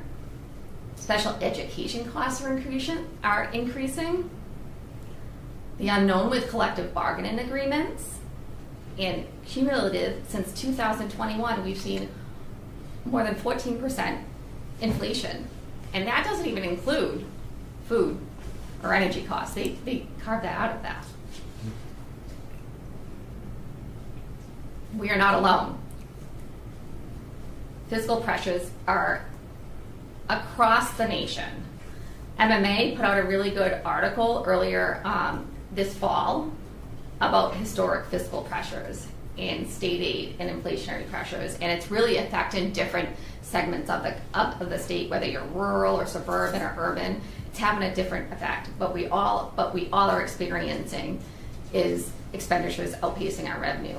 You'll see also there's a complimentary podcast, which their podcast. If you haven't listened to it, listen to it. It's pretty good. You'll see financial crisis looming for U.S. cities, so it's nationwide. Whitman-Hanson School District, they have a $1.4 million deficit in the current year. They just mid-year had to lay off 25 employees. So that's really damaging. And then, I thought this was interesting. Even in Franklin, the police had to cancel their Halloween party due to staffing and budget costs. So at least it wasn't Halloween. But it's happening all over the place. So what we know is going beyond fiscal 26, we're going to have some really tough budgeting years, but it's not just us.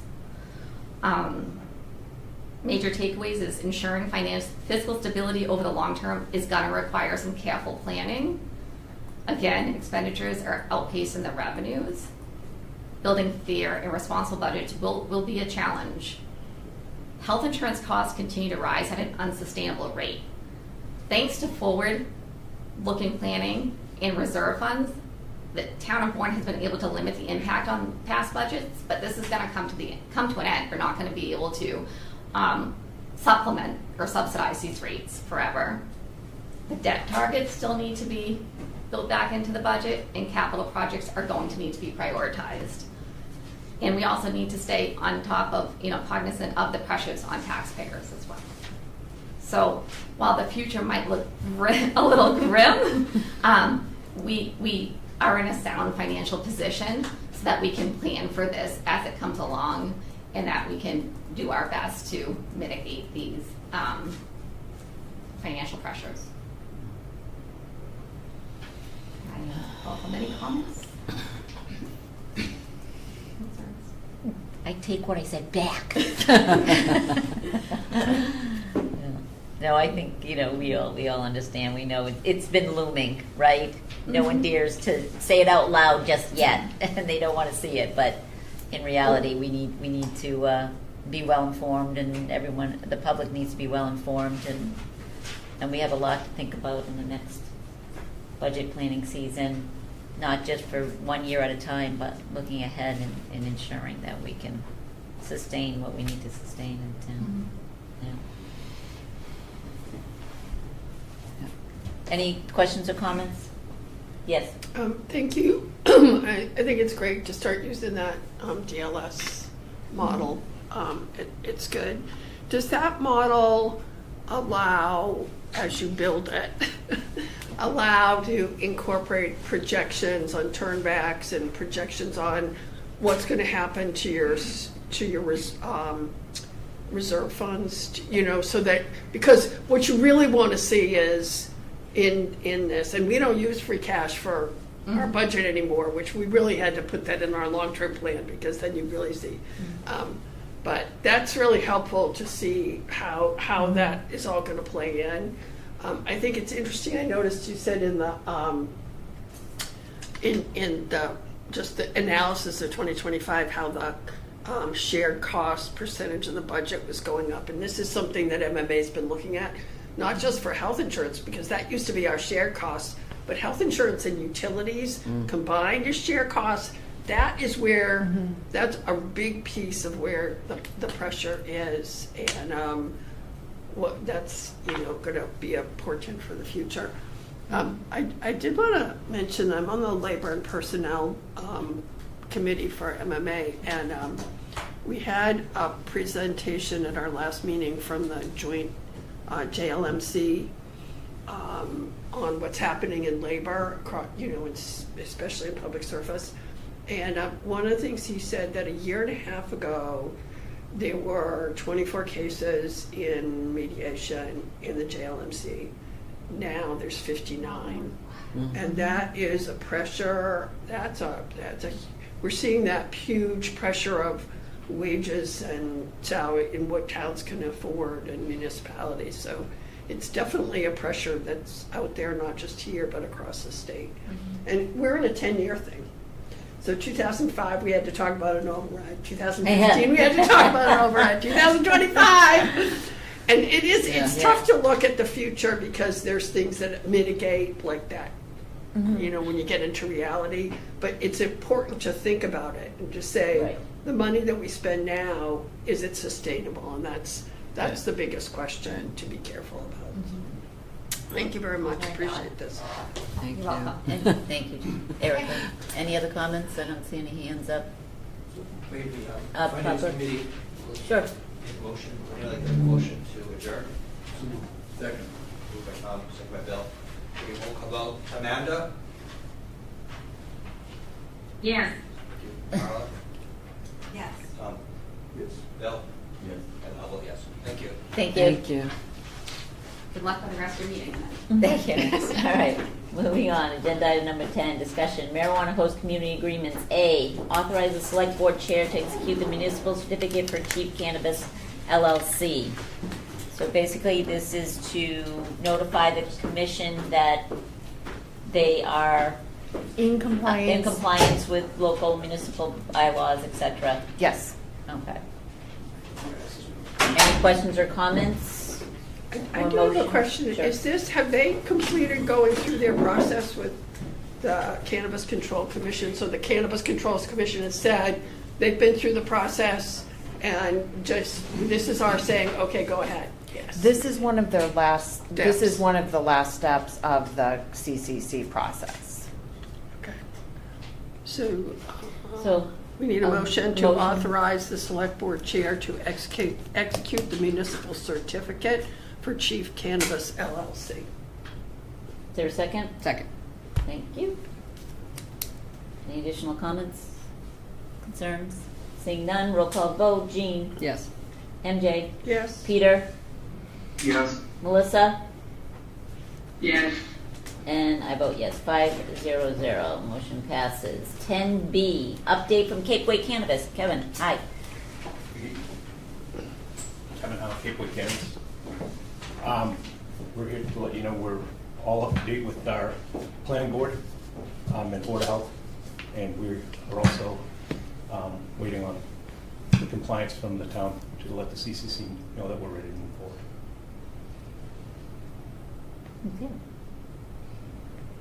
So then we'll jump to authorizing the select board chair to execute the municipal certificate for Cape Way Cannabis LLC. So move. Moved by Peter, Second. second by Jean. Any additional discussion? Seeing none, roll call vote. Jean? Yes. MJ? Yes. Peter? Yes. Melissa? Yes. And I vote yes, 5-0-0. Thank you. Marlene, our inspector was we were in conversation today. They were wondering when they would be able to see that back from the town. I know we just did it today, but Yeah. Would it be this week? I just wanted to communicate back. She had asked.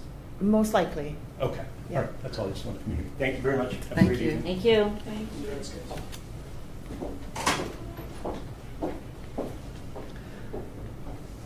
Okay, 10B, discuss and vote final narrative decisions for the social equity marijuana host community agreement. So you have in your packet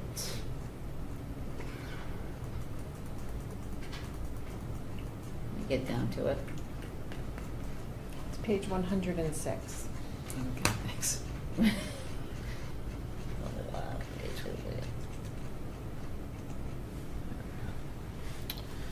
Okay, 106, the draft narrative decisions for HCA with this is the edited version from our previous meeting. Correct? Yes, so this is the November 4th version. Okay. Any additional questions, comments, statements, motions? I have to say, in light of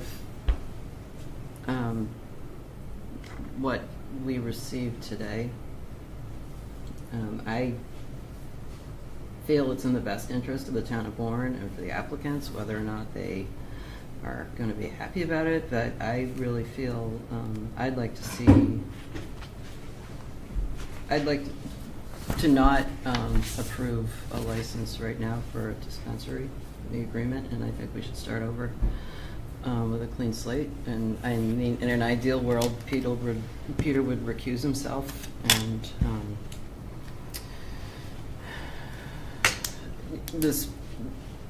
I feel the process so far has been tainted, and there's I've had a lot of time to think about it, and the narrative, I think, for the scores is weak, and I'm not comfortable agreeing with this, supporting this narrative. Any other additional comments? Marlene?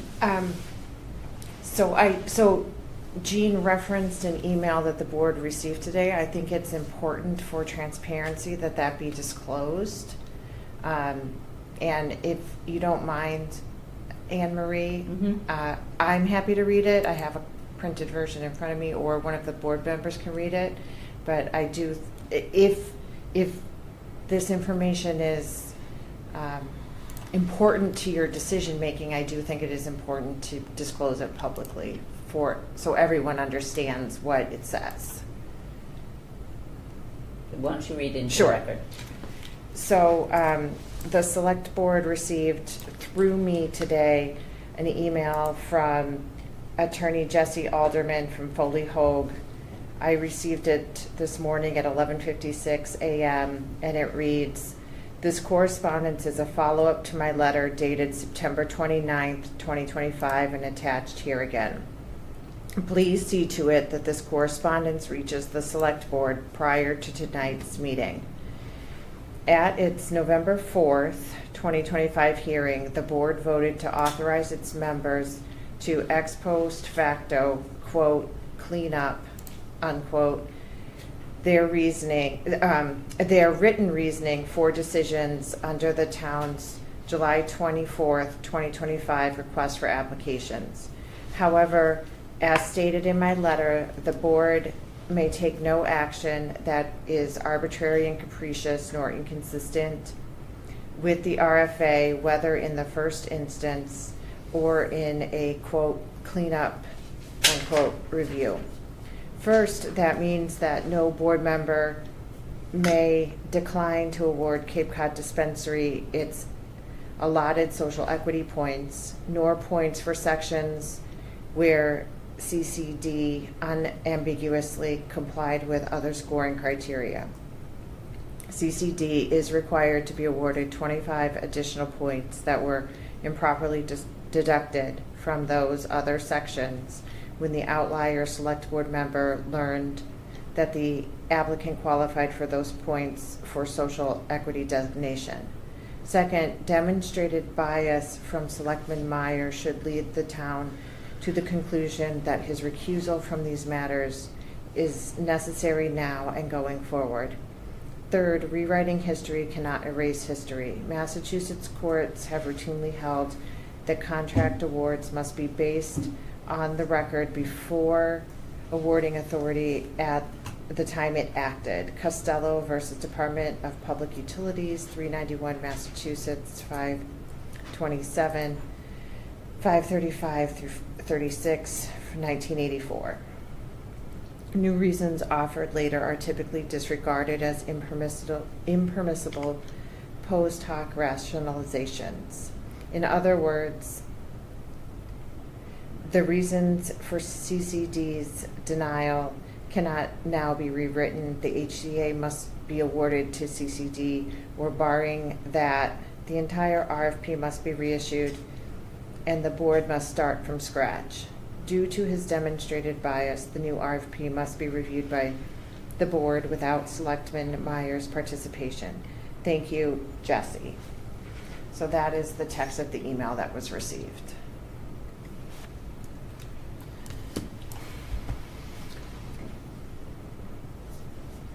Okay, so Can I ask you a question? Has the letter, the certified letter of September 29th, which was, I think, the second letter that we received, and this is, the email is like the follow-up to the second letter.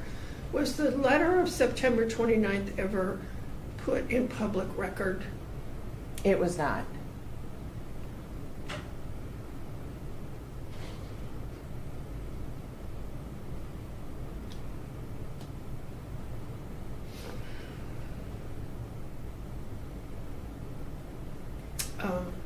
I'm not, can I Sure. comment?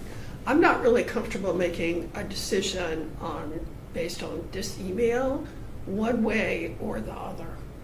I would like to have some comment from town council, because we have been in a situation with these attorneys where they're presenting their opinion and their case and their side, and we don't have a counter. So I don't believe this allegation that we use later information to justify our decision. I think the narrative is based on the decisions that were reviewed and the decisions that were made based on the rating. So I don't think we're doing any arbitrary or capricious action. I don't think we're making decisions later. So I don't agree with the email. I don't think it's factual. I think it's actually incorrect. I do feel that we've had two situations in which case we had rating templates that were interpreted differently by different select board members. And in both times we've gone through ratings. Some people gave high ratings. Some people started with low and added points. Some people started with high and then deducted points. Some people gave a lot of points or didn't. There was no requirement that you issue all the 7.5 points on something or didn't issue them. It was a matter of personal judgment. So we didn't break down and say 7.5 points and these 6 factors each get 1.1 point. So if you give them for this fact, there was nothing really that way. It was really left to the judgment. So I'm very conflicted because I don't agree with the allocations in this email. I don't agree with the allocations in the allegations in the letter that were sent. I think that we had a process and I think it was followed. Whether or not that process was good is a different question. Whether or not we have to go back and totally review our process once again to come up with a way that we are really comfortable rating and being able to understand what the ratings are is a whole different question. So I think that what we had as narrative reflects the discussion that the select board had about the ratings that were made. So that's one thing. I think the narrative is an accurate reflection of the ratings as they were made and by the select board members. Whether or not that rating system was uniformly applied, which I don't think it was, but I don't think there's anything wrong with that. I think different people went about it different ways. And there was one select board member who penalized, applicants on certain, heavily penalized them on certain things. But there was another member who rated someone as 60 points. So another applicant is 60 points. So there were a lot of things that were different among the ratings, and that was the nature of our rating. We had individual select board members make individual judgments on the factors that were to be rated. We never deliberated on that. We didn't take action like the planning board does, where the planning board has an applicant and they're talking about things and they have individual talk about different factors, they deliberate on them, and then they come to a consensus decision. We didn't operate that way. And maybe that's what we need to do in this process, is if we're going to try to come to a consensus on the ratings, that we have to have some sort of deliberative process. So I think there's several questions here. I feel that there's legal process, and if someone doesn't like the process that we went through, they have the right to challenge it in whatever appeal process there is. I don't know if the appeals through the Cannabis Control Commission or the appeals through the courts. I don't think we got an answer from that when we asked our town council. We don't have town council here. I don't know. I don't agree with this email. I don't agree with the challenge. And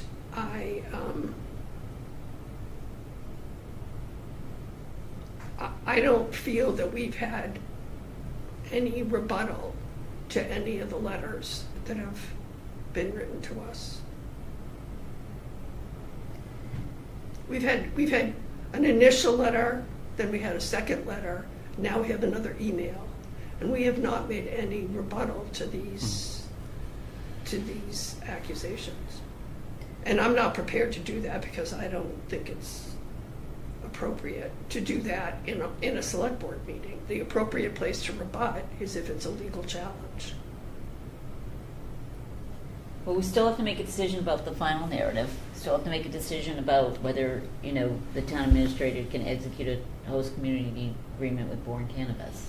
Those are two agenda item decisions. So what direction are we going to move in on that?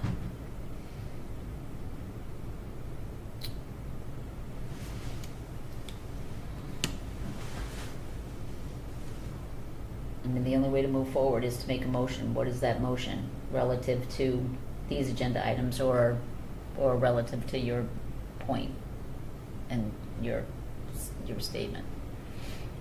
I mean, I'd like to make a motion that we could not go into an agreement with Bourne Cannabis LLC and start the process over. We've said several times, it's been discussed many times, so we're not in a rush. So 10E, so you would say your motion is to not execute the social equity hosted community agreement with Bourne Cannabis LLC, and to start over and to enter discussions with submitting another, going through the application process again. Is there a second to that motion? Whose hand is up? That's mine. Oh. Anne-Marie, thank you. I'm sorry, and I apologize. I'm in Seattle, and I just got back to the hotel, so I'm glad it was, during this conversation. I'm not sure either. This whole process has been very frustrating, I feel, And I don't pretend to be an attorney, so I'm not going to look at this letter and say that I don't agree with it or that I do agree with it. I think that we have an obligation to have a fair and impartial process. And in many ways, I'm not sure that was reflected in our scoring. So whether or not, we agree or we don't agree, we're not attorneys, right? So we shouldn't be making those kind of comments. I'm a realtor, and I don't never pretend to know law and real estate law. I'm a realtor, not a lawyer. So, I mean, I agree in many ways with Jean. I didn't like the narrative when we first got it because it was, it reflected, of course, some of the comments, but in many ways it didn't reflect everybody's comments. And we had to fix things on it because they were said in a certain way by others. So I think that it's our obligation to, not that Bourne cannabis wouldn't get the license. It's just that I agree with Jean. This process has been frustrating. It's new to us. We all know that. And there's nothing to look to, right? So, that's what I want to add. I also thought the scoring was unfair. And I understand that the scoring was not the determining factor. That wasn't what determined whether we were giving the license or not. But I did not agree with the scoring of some of the other scoring. So that's my comment, and I don't know, I'd like to hear maybe from Peter and from, I know Jean has made this motion. I'm not sure what Anne Marie, if you have something to add. It's been a tough process. We know that. Yeah. No, I agree with some of the points that have made. Through this whole process, the whole idea too was to have the deliberation, to have conversation, to continue to gain knowledge and information, and have an understanding of how best to apply the process, right? And I'm not comfortable with any of the narratives, and I've said that from the start. I was not comfortable, and I said it as we were deliberating and trying to determine who to give the HCA agreement to, the scoring and the results of the scoring. And while we may not have specifically said how you should score people, it was evident that the scores were so skewed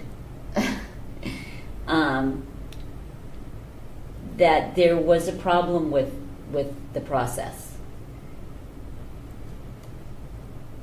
I understand your point. How I do. I want to understand your point of the point you made with respects to, how do we litigate, right? And how do we make decisions without that knowledge from our legal counsel or the rebuttal, and what's the true process? Because it hasn't really been a formal process of litigation. There's been letters. So I understand that.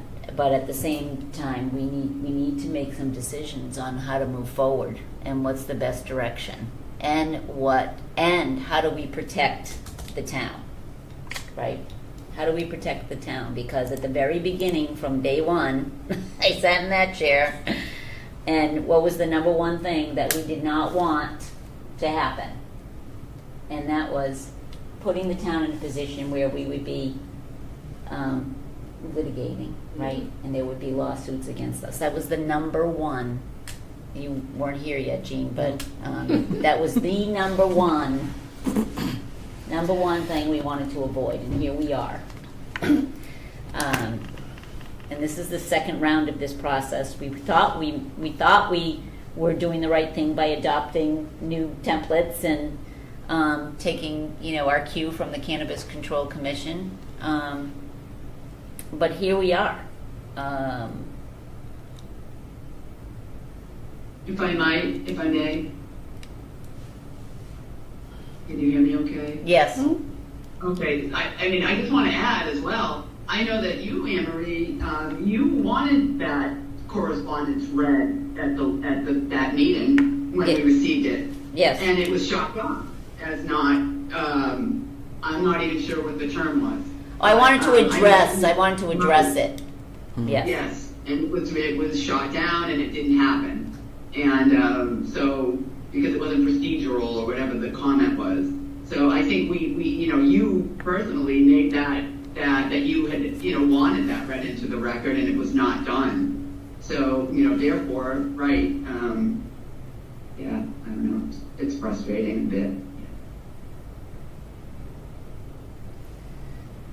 Well, Jean made a motion. Is there a second to her motion? I'm not sure what the motion is. I think there's two things in Yeah. part. I think there's two things combined. It is. So, and I think before we have a motion, I think we should have some sort of a consensus on where we're going with this.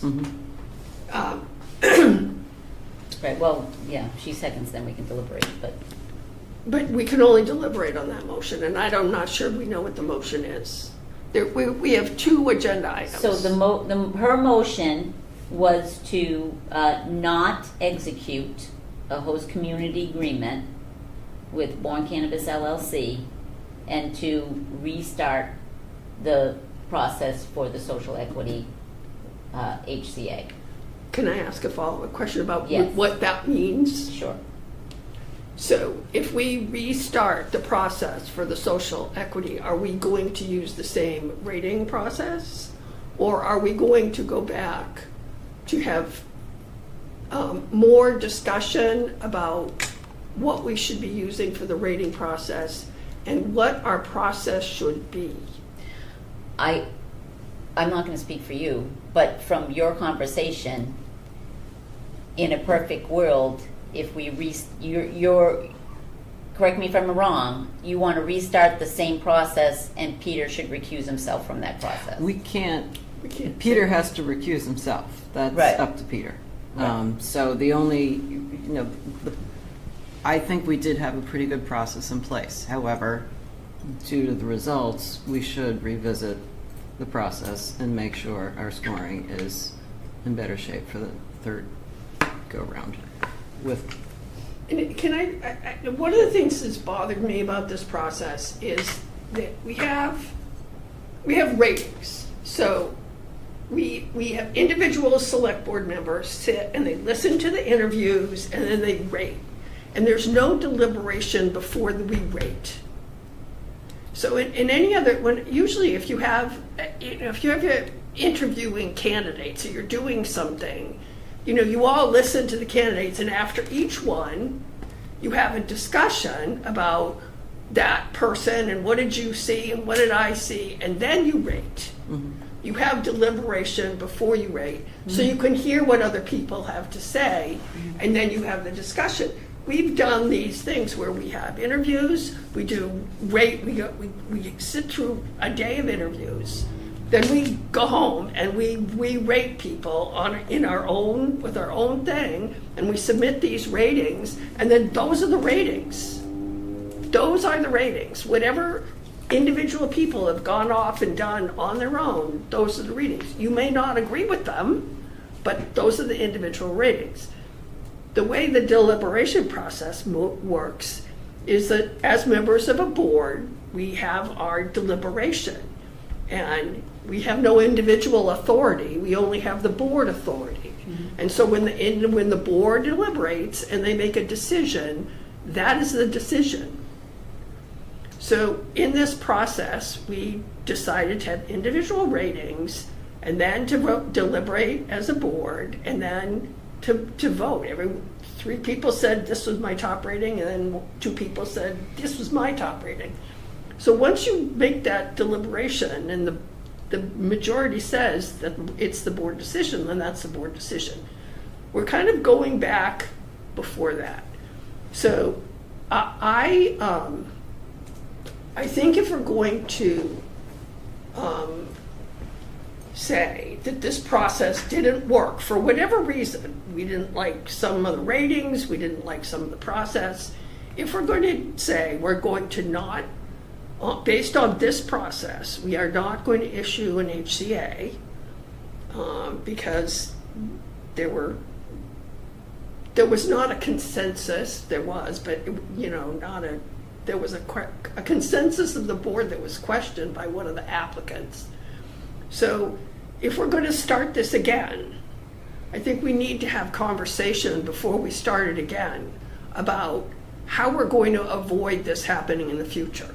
Because we've had this happen now in both times, where an individual applicant who was not chosen says, I didn't like your process and I didn't like your rating.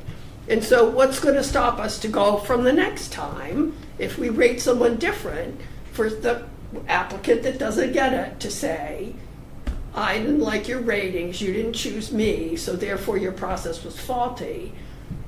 You have to have a way, you have to have a process that you have confidence in, that when an applicant says, we don't like the way you did it, that we have confidence that the way we did it was right. And I'm not sure how we're going to ever achieve that, but I think that's a conversation the board has to have.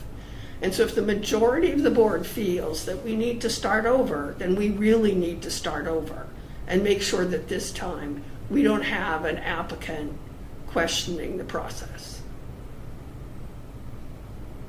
Well, I think that's the whole point of starting over. No, that's okay. I'm And the board. I mean, any one of us can change our mind. Right. Even I mean, we can change our mind as we collect more information and say, oh, Jay, and question it and say, yeah, you know what?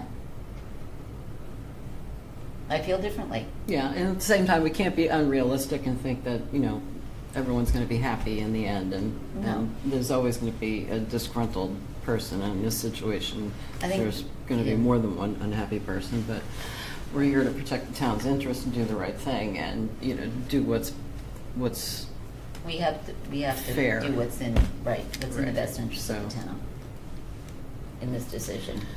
And I mean, if that's starting the process over, I'm Melissa. Yeah, I mean, I think, we've all said, we all the applicants were great, and we said that, we would love to give everyone, a host community agreement, but, this happened last time with the scoring.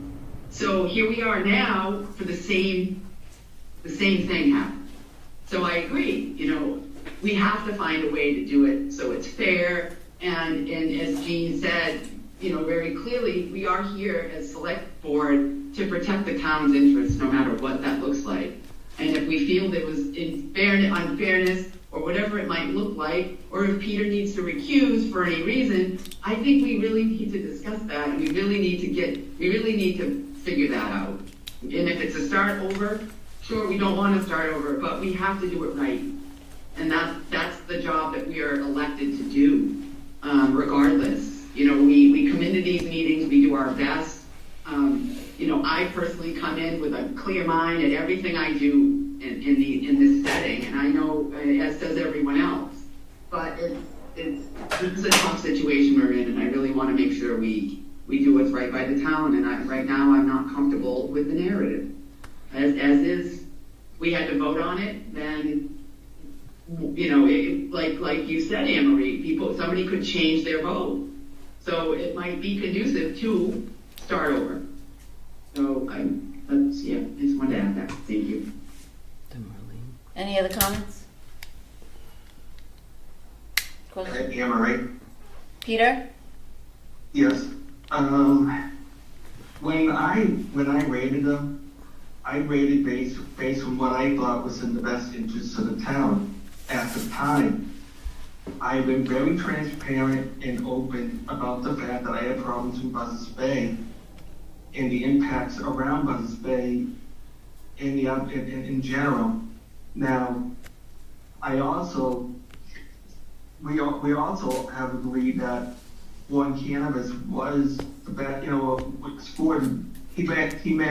Bourne Cannabis may not have scored, the top, but for 2 of the 5 people, but 3 of the 5 people did vote, in favor of it. And I have something here, where is it? In order to clarify this, I awarded Bourne Cannabis the highest marks due to their exceptional qualifications, and here are the reasons why. Industry expertise. The team has a proven track record and extensive experience in the cannabis industry. Financial stability. They own property, they are fully self-funded, reducing reliance on external investors. The one investor Spain in question did not, had financial stability, not, through a relative. It wasn't a stable company. Project readiness. Their proposal was shovel-ready with nearly completed engineering work. Streamline approvals. They only required a site plan, reducing risk and uncertainty. The employee benefits. They offered outstanding compensation package, including high wages, comprehensive benefits, and a housing assistance program. No other person offered any of that. And if you look at the as the proposal as a whole, they stood out above the rest. And I mean, my evaluation is my evaluation. I mean, and I also said that the NLC, but the McCarthy's, I spoke in very complimentary fashion to the McCarthy's. The McCarthy's family has done a lot for this town over the years. In different, and we talk about donations, businesses giving people jobs, and some of their team, that, is exceptional, So I wasn't negative, but when you start looking, when you start away, everybody gave great presentations, but when you sit there and you start evaluating, you start going through these findings, my thoughts were different than other people's. So I'm sorry that that I scored the way I did, but it is what it is. And at this point, I mean, it's, I don't know. I mean, I respect the board's actions and what the board as a whole wants to do, but at the same time, I'm gonna have to talk to my representation and see, and see what I should do, because I'm elected to protect the town's best interest, and it's not my ego or anything. I want what's best for the town, and I don't want to put the town in an uncompromised situation. So, I mean, but it just seems like I'm being bullied through legal channels just because someone didn't get what they wanted. And I don't know. I guess been taking hit after hit after hit on this. And when I've given this town over 30 years, and I do what I think is in the best interest. But I mean, if we have to start the process over, so be it. And if we are going to start the process over, one big suggestion I have: take it out of our hands and have a separate cannabis screening committee. Let them do the interviews, let them do the ratings, and then they bring it to us.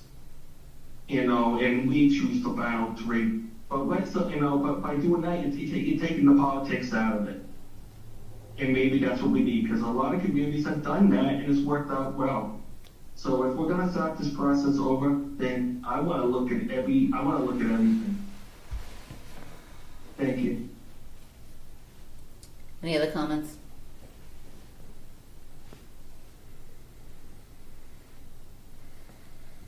So there is a motion.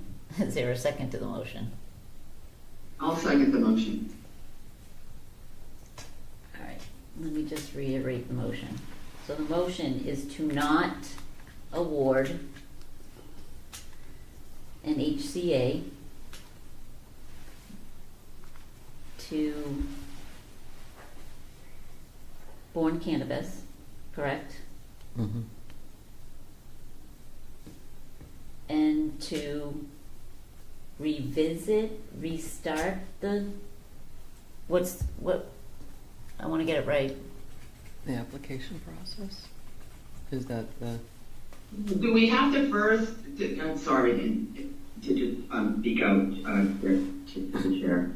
Do we have to first not accept the narrative? Because there's two motions, like MJ said. There's two items. Mhm. So can we just do that in one motion and just not? I just want to make sure we do it right and say it right. I did second the motion, so. Do you want to amend your motion? I'll amend the motion to include also not accepting the final narrative decision for the social equity marijuana host community agreement. And I'll still second that.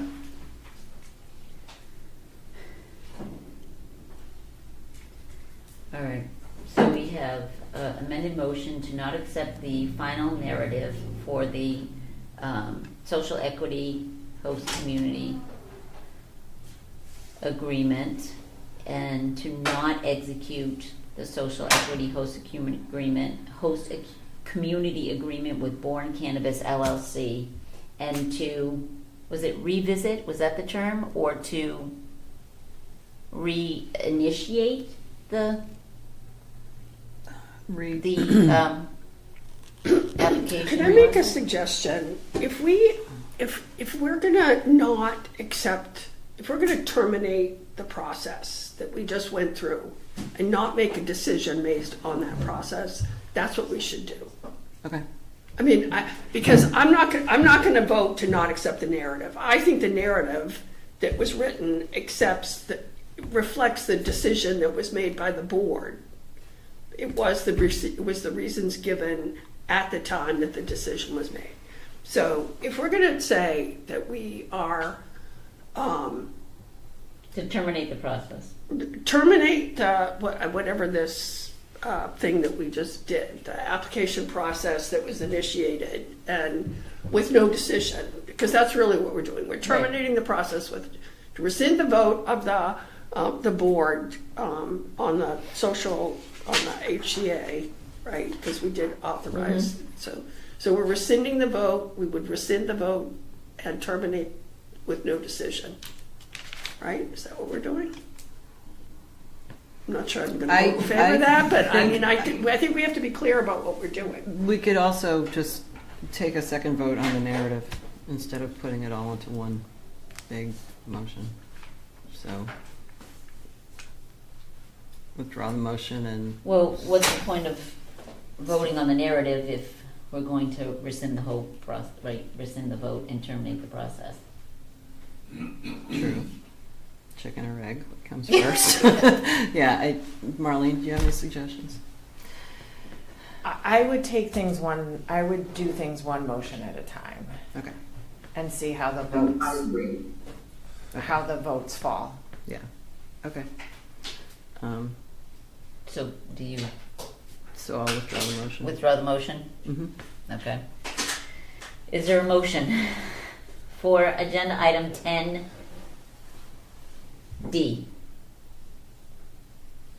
I make a motion that we do not accept the narrative as presented. Second.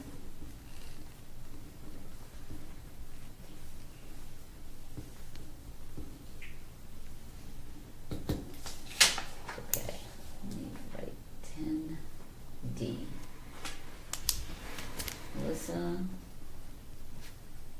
Jean. Any other discussion? All right, seeing none, roll call vote. Jean? Yes. MJ? No. Peter? No. Melissa? Yeah. And the chair votes yes to not accept the narrative as presented. So it's 3-2-0. So do we have a motion on agenda item 10E?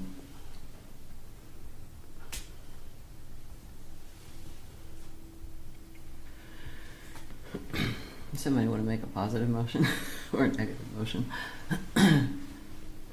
I'll move that we do not authorize the town administrator to execute the social equity host community agreement with Bourne Cannabis LLC. I'll second.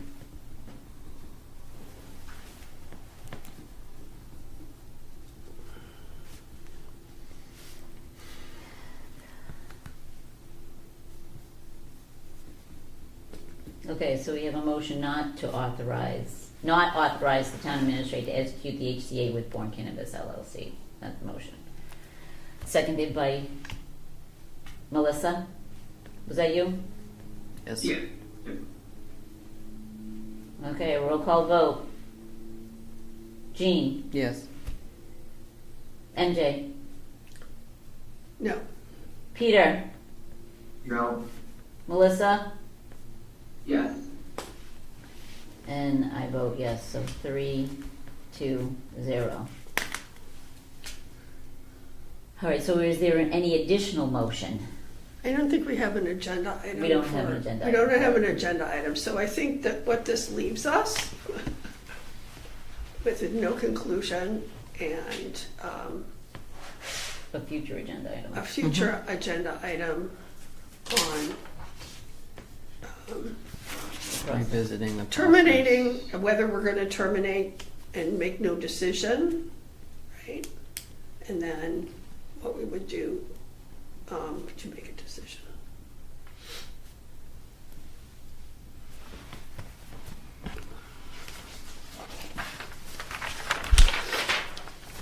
All right, moving on to agenda item 11. Discuss and vote to select a representative from select board to the police station roof replacement building committee.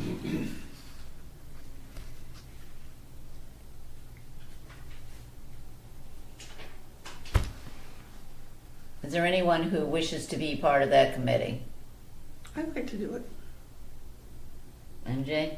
Anyone else? Thank you. I was gonna put in the police Melissa? station as well, actually. But, yeah. We thought it made sense.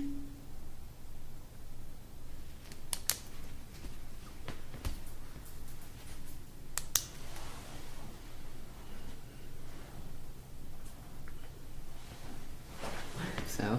That's Melissa. Melissa. I mean, you're chair. You're really chair of the select board. I'm gonna defer to you on your reasoning. I think it just makes sense that the chair is that representative. I don't know, I feel that, it's important, and it normally, wouldn't it divert to the chair for something like that? I think I've done some work, yeah, I mean, I think it would be a good seat for me as chair. So, yeah. I just didn't speak quick enough. I'm slow in this whole Different time zone. Yeah, I know. I'm slow there too. It's only It's still 6:30 here. All right, what are your thoughts? Well, I think that, I think we need to think about equitable distribution of workload on the board.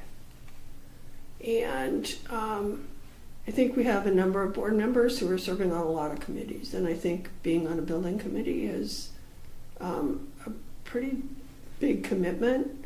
And so when we think about who I feel I have the time to commit to doing a good job with it, so I'd like to do it. It's up to the board.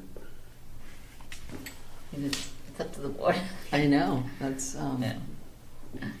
I make a motion that we put MJ in Missy in nomination. Okay. and then Someone's gonna second it. second. Okay.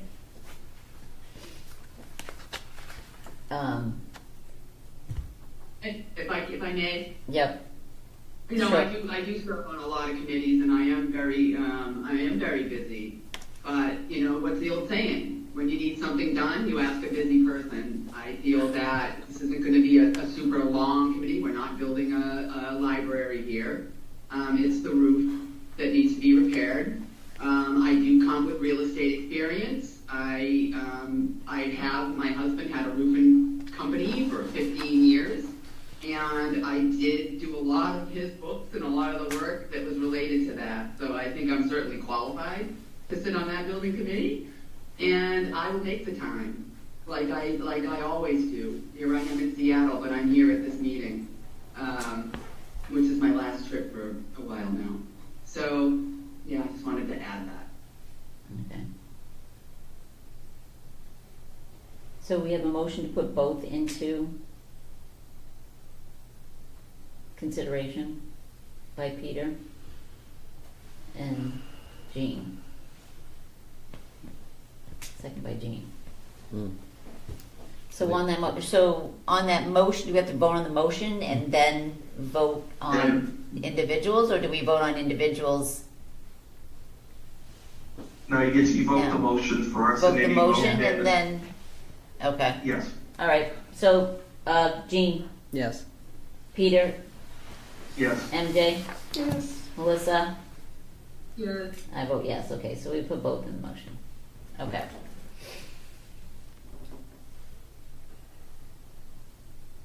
All right, so now, I guess we vote for Melissa. Do we take Melissa and do a vote? How does that work? All those in favor of Melissa? Like, what? MJ? It's poll the board individually. Okay. Melissa, who do you vote for? I would really enjoy, I think it's a good learning experience as well. I have not previously been able to sit on one of the building committees, so I would choose myself, yes, today. Thank you. Peter? MJ? MJ? MJ. Jean? Melissa. Oh, gosh. Can't deny that passion. I actually think, MJ, that you're more valuable at the policy level in getting some policies set for. So, okay, that's fine. But we're working on a CWMP that I'm recused from. Oh, true. So, there's only, what am I going to do for policy? It's fine. I don't think that's what's going on here, but that's fine. No, but I think you're, me personally, and this is what I think, I'm only speaking for myself, I see policy as consuming a lot of time over the next. We have a lot to do. We're not doing policy. We're doing CWMP. We haven't met on policy for briefly. What are we going to do for policy? We haven't even discussed policy. We haven't had an agenda item for policy. I know, we need to bring it back because there are some policies that we need to spend a lot of time on. That's I think you're valuable there. You're valuable in both places. There's no doubt you're valuable in both places. I don't doubt that at all. I don't know if the chairs are better given the situation, and I don't know. I don't know which way to go. Can I abstain? Technically, no. Marlene, do you have any thoughts on, just as why the chair would be a better, I hate to put you on the spot, but we have to kind of get some guidance on who may be the best fit and why as chair would be a good fit or otherwise, or I don't know. I don't want to put you on the spot either, but.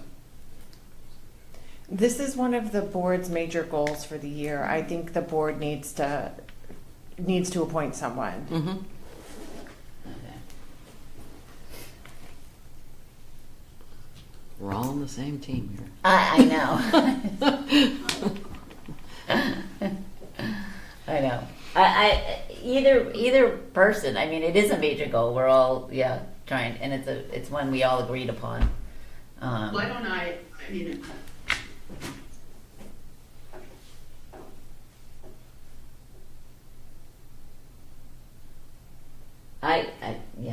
Either way. I mean, I'd like to see MJ on it. I guess. I think you bring a lot to the table. I would probably withdraw my nomination, and if MJ feels that strongly that she really needs to be on that board, and she's better qualified, then she can be on the board.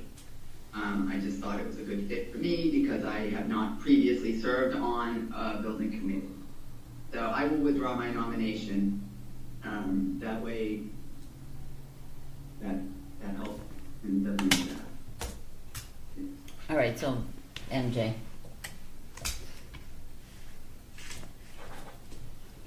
Congratulations. Thank you. Consent agenda items A, appoint Brandon Esip and Tom Joyce to the Police Station Roof Building Committee. B, appoint Anne Marie Ceruni and Todd Benedict, Ira Finn, Carla Emmons to the Library Building Committee. C, appoint Bonnie McGinnis to the Recycling Committee for a term ending June 30th, 2028. D, authorize the Select Board Chair to execute the initial compliance certification for the Bourne Middle School Roof MSBA project number 2025003600325. And E, authorize the Chair to execute the conservation restriction for 21 Huntersbrook Road, Inc., as accepted by the Bourne Conservation Commission. Could we separate out A and B? Separate out A and B? Yep. Sure. Just vote on C, D, and E first. All right, motion to consent Motion to agenda. approve C, D, and E. consent items C, D, and E. Is there a second? Second. Oh, go ahead, Dee. Oh, Melissa can, Melissa can have it. Alright. Time delay. Consent. C, D, E.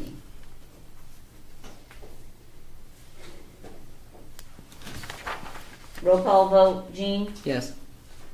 MJ, Peter, Yes. Melissa, Yeah, yes, 500.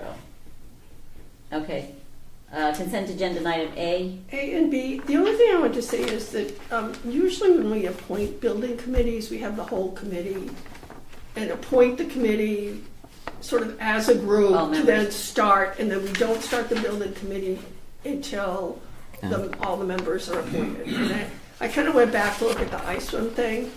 So, I mean, I've realized that these are all the people that have been selected sort of by the various things.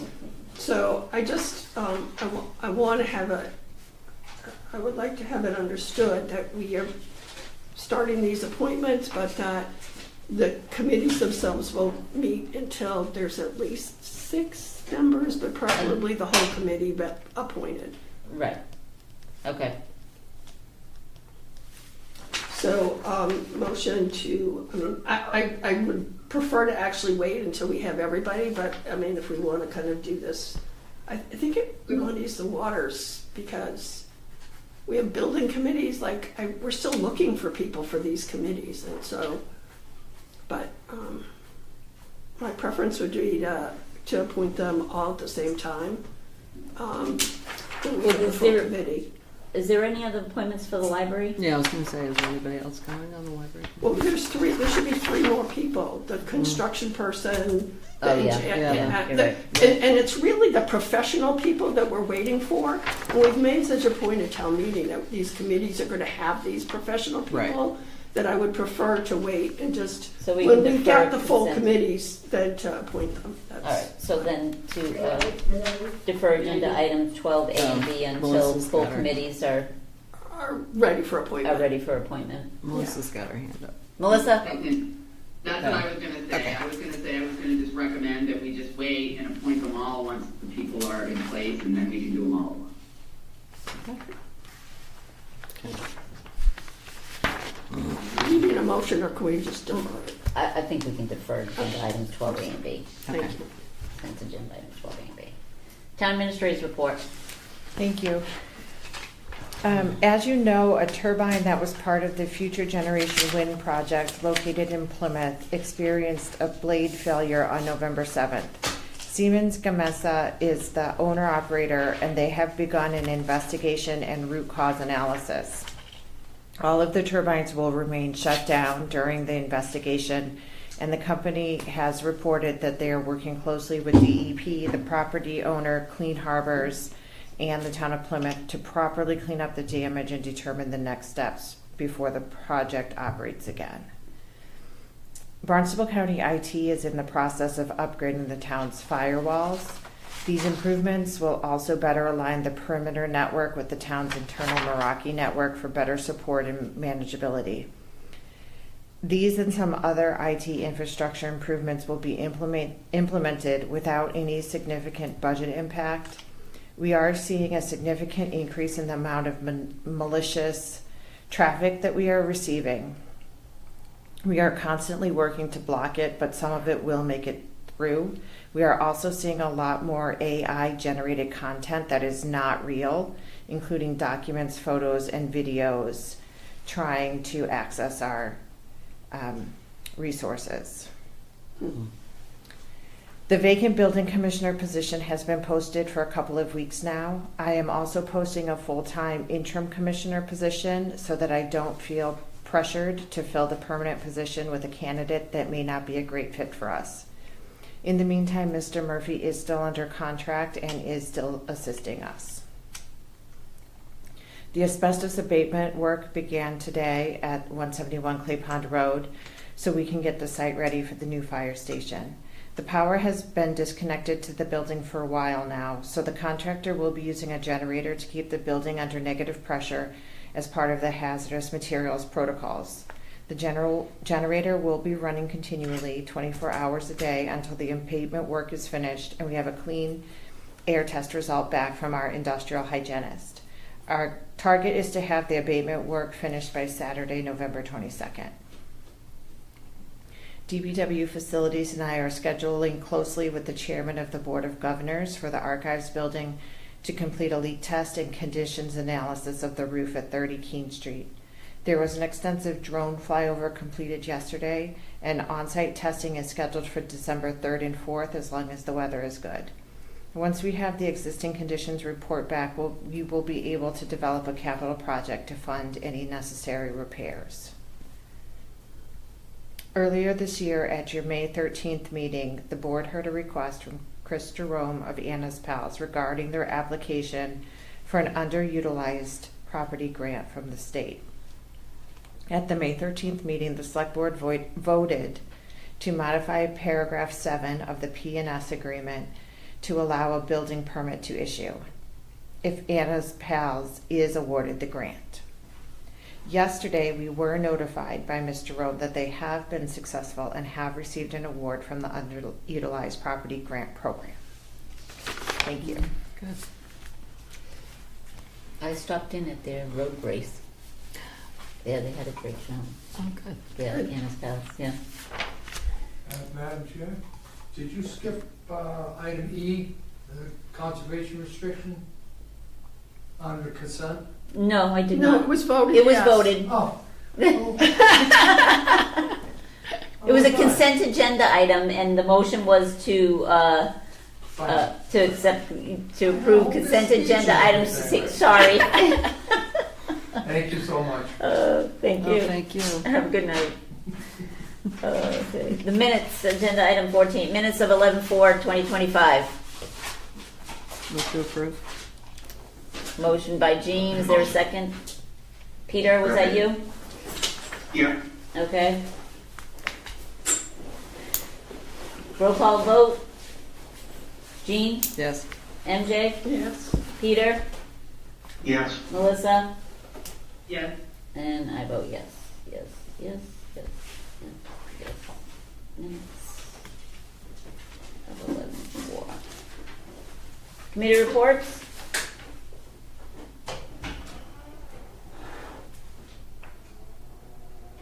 Nothing. Nothing to report? Not good? Correspondence?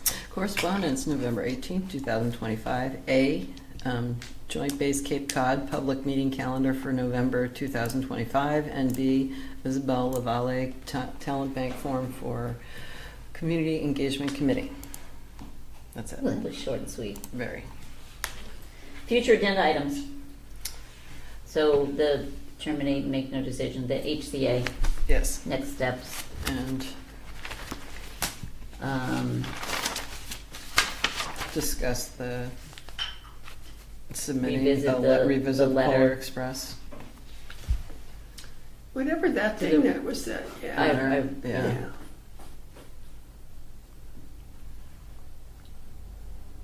Any other agenda items? Next meeting dates, December 2nd and the 16th for the Select Board, January 6th, 13, 27 of 2026 for the Select Board, and then January 20th for the Store Commissioners. Motion to adjourn. Happy Thanksgiving, everybody. I need a motion, Peter. Thanksgiving. So moved. Was that your motion? Jean and Yes. Melissa. MJ? Yes. Peter? Yes. Melissa? Yeah. 5-0. Meeting adjourned. Thank you.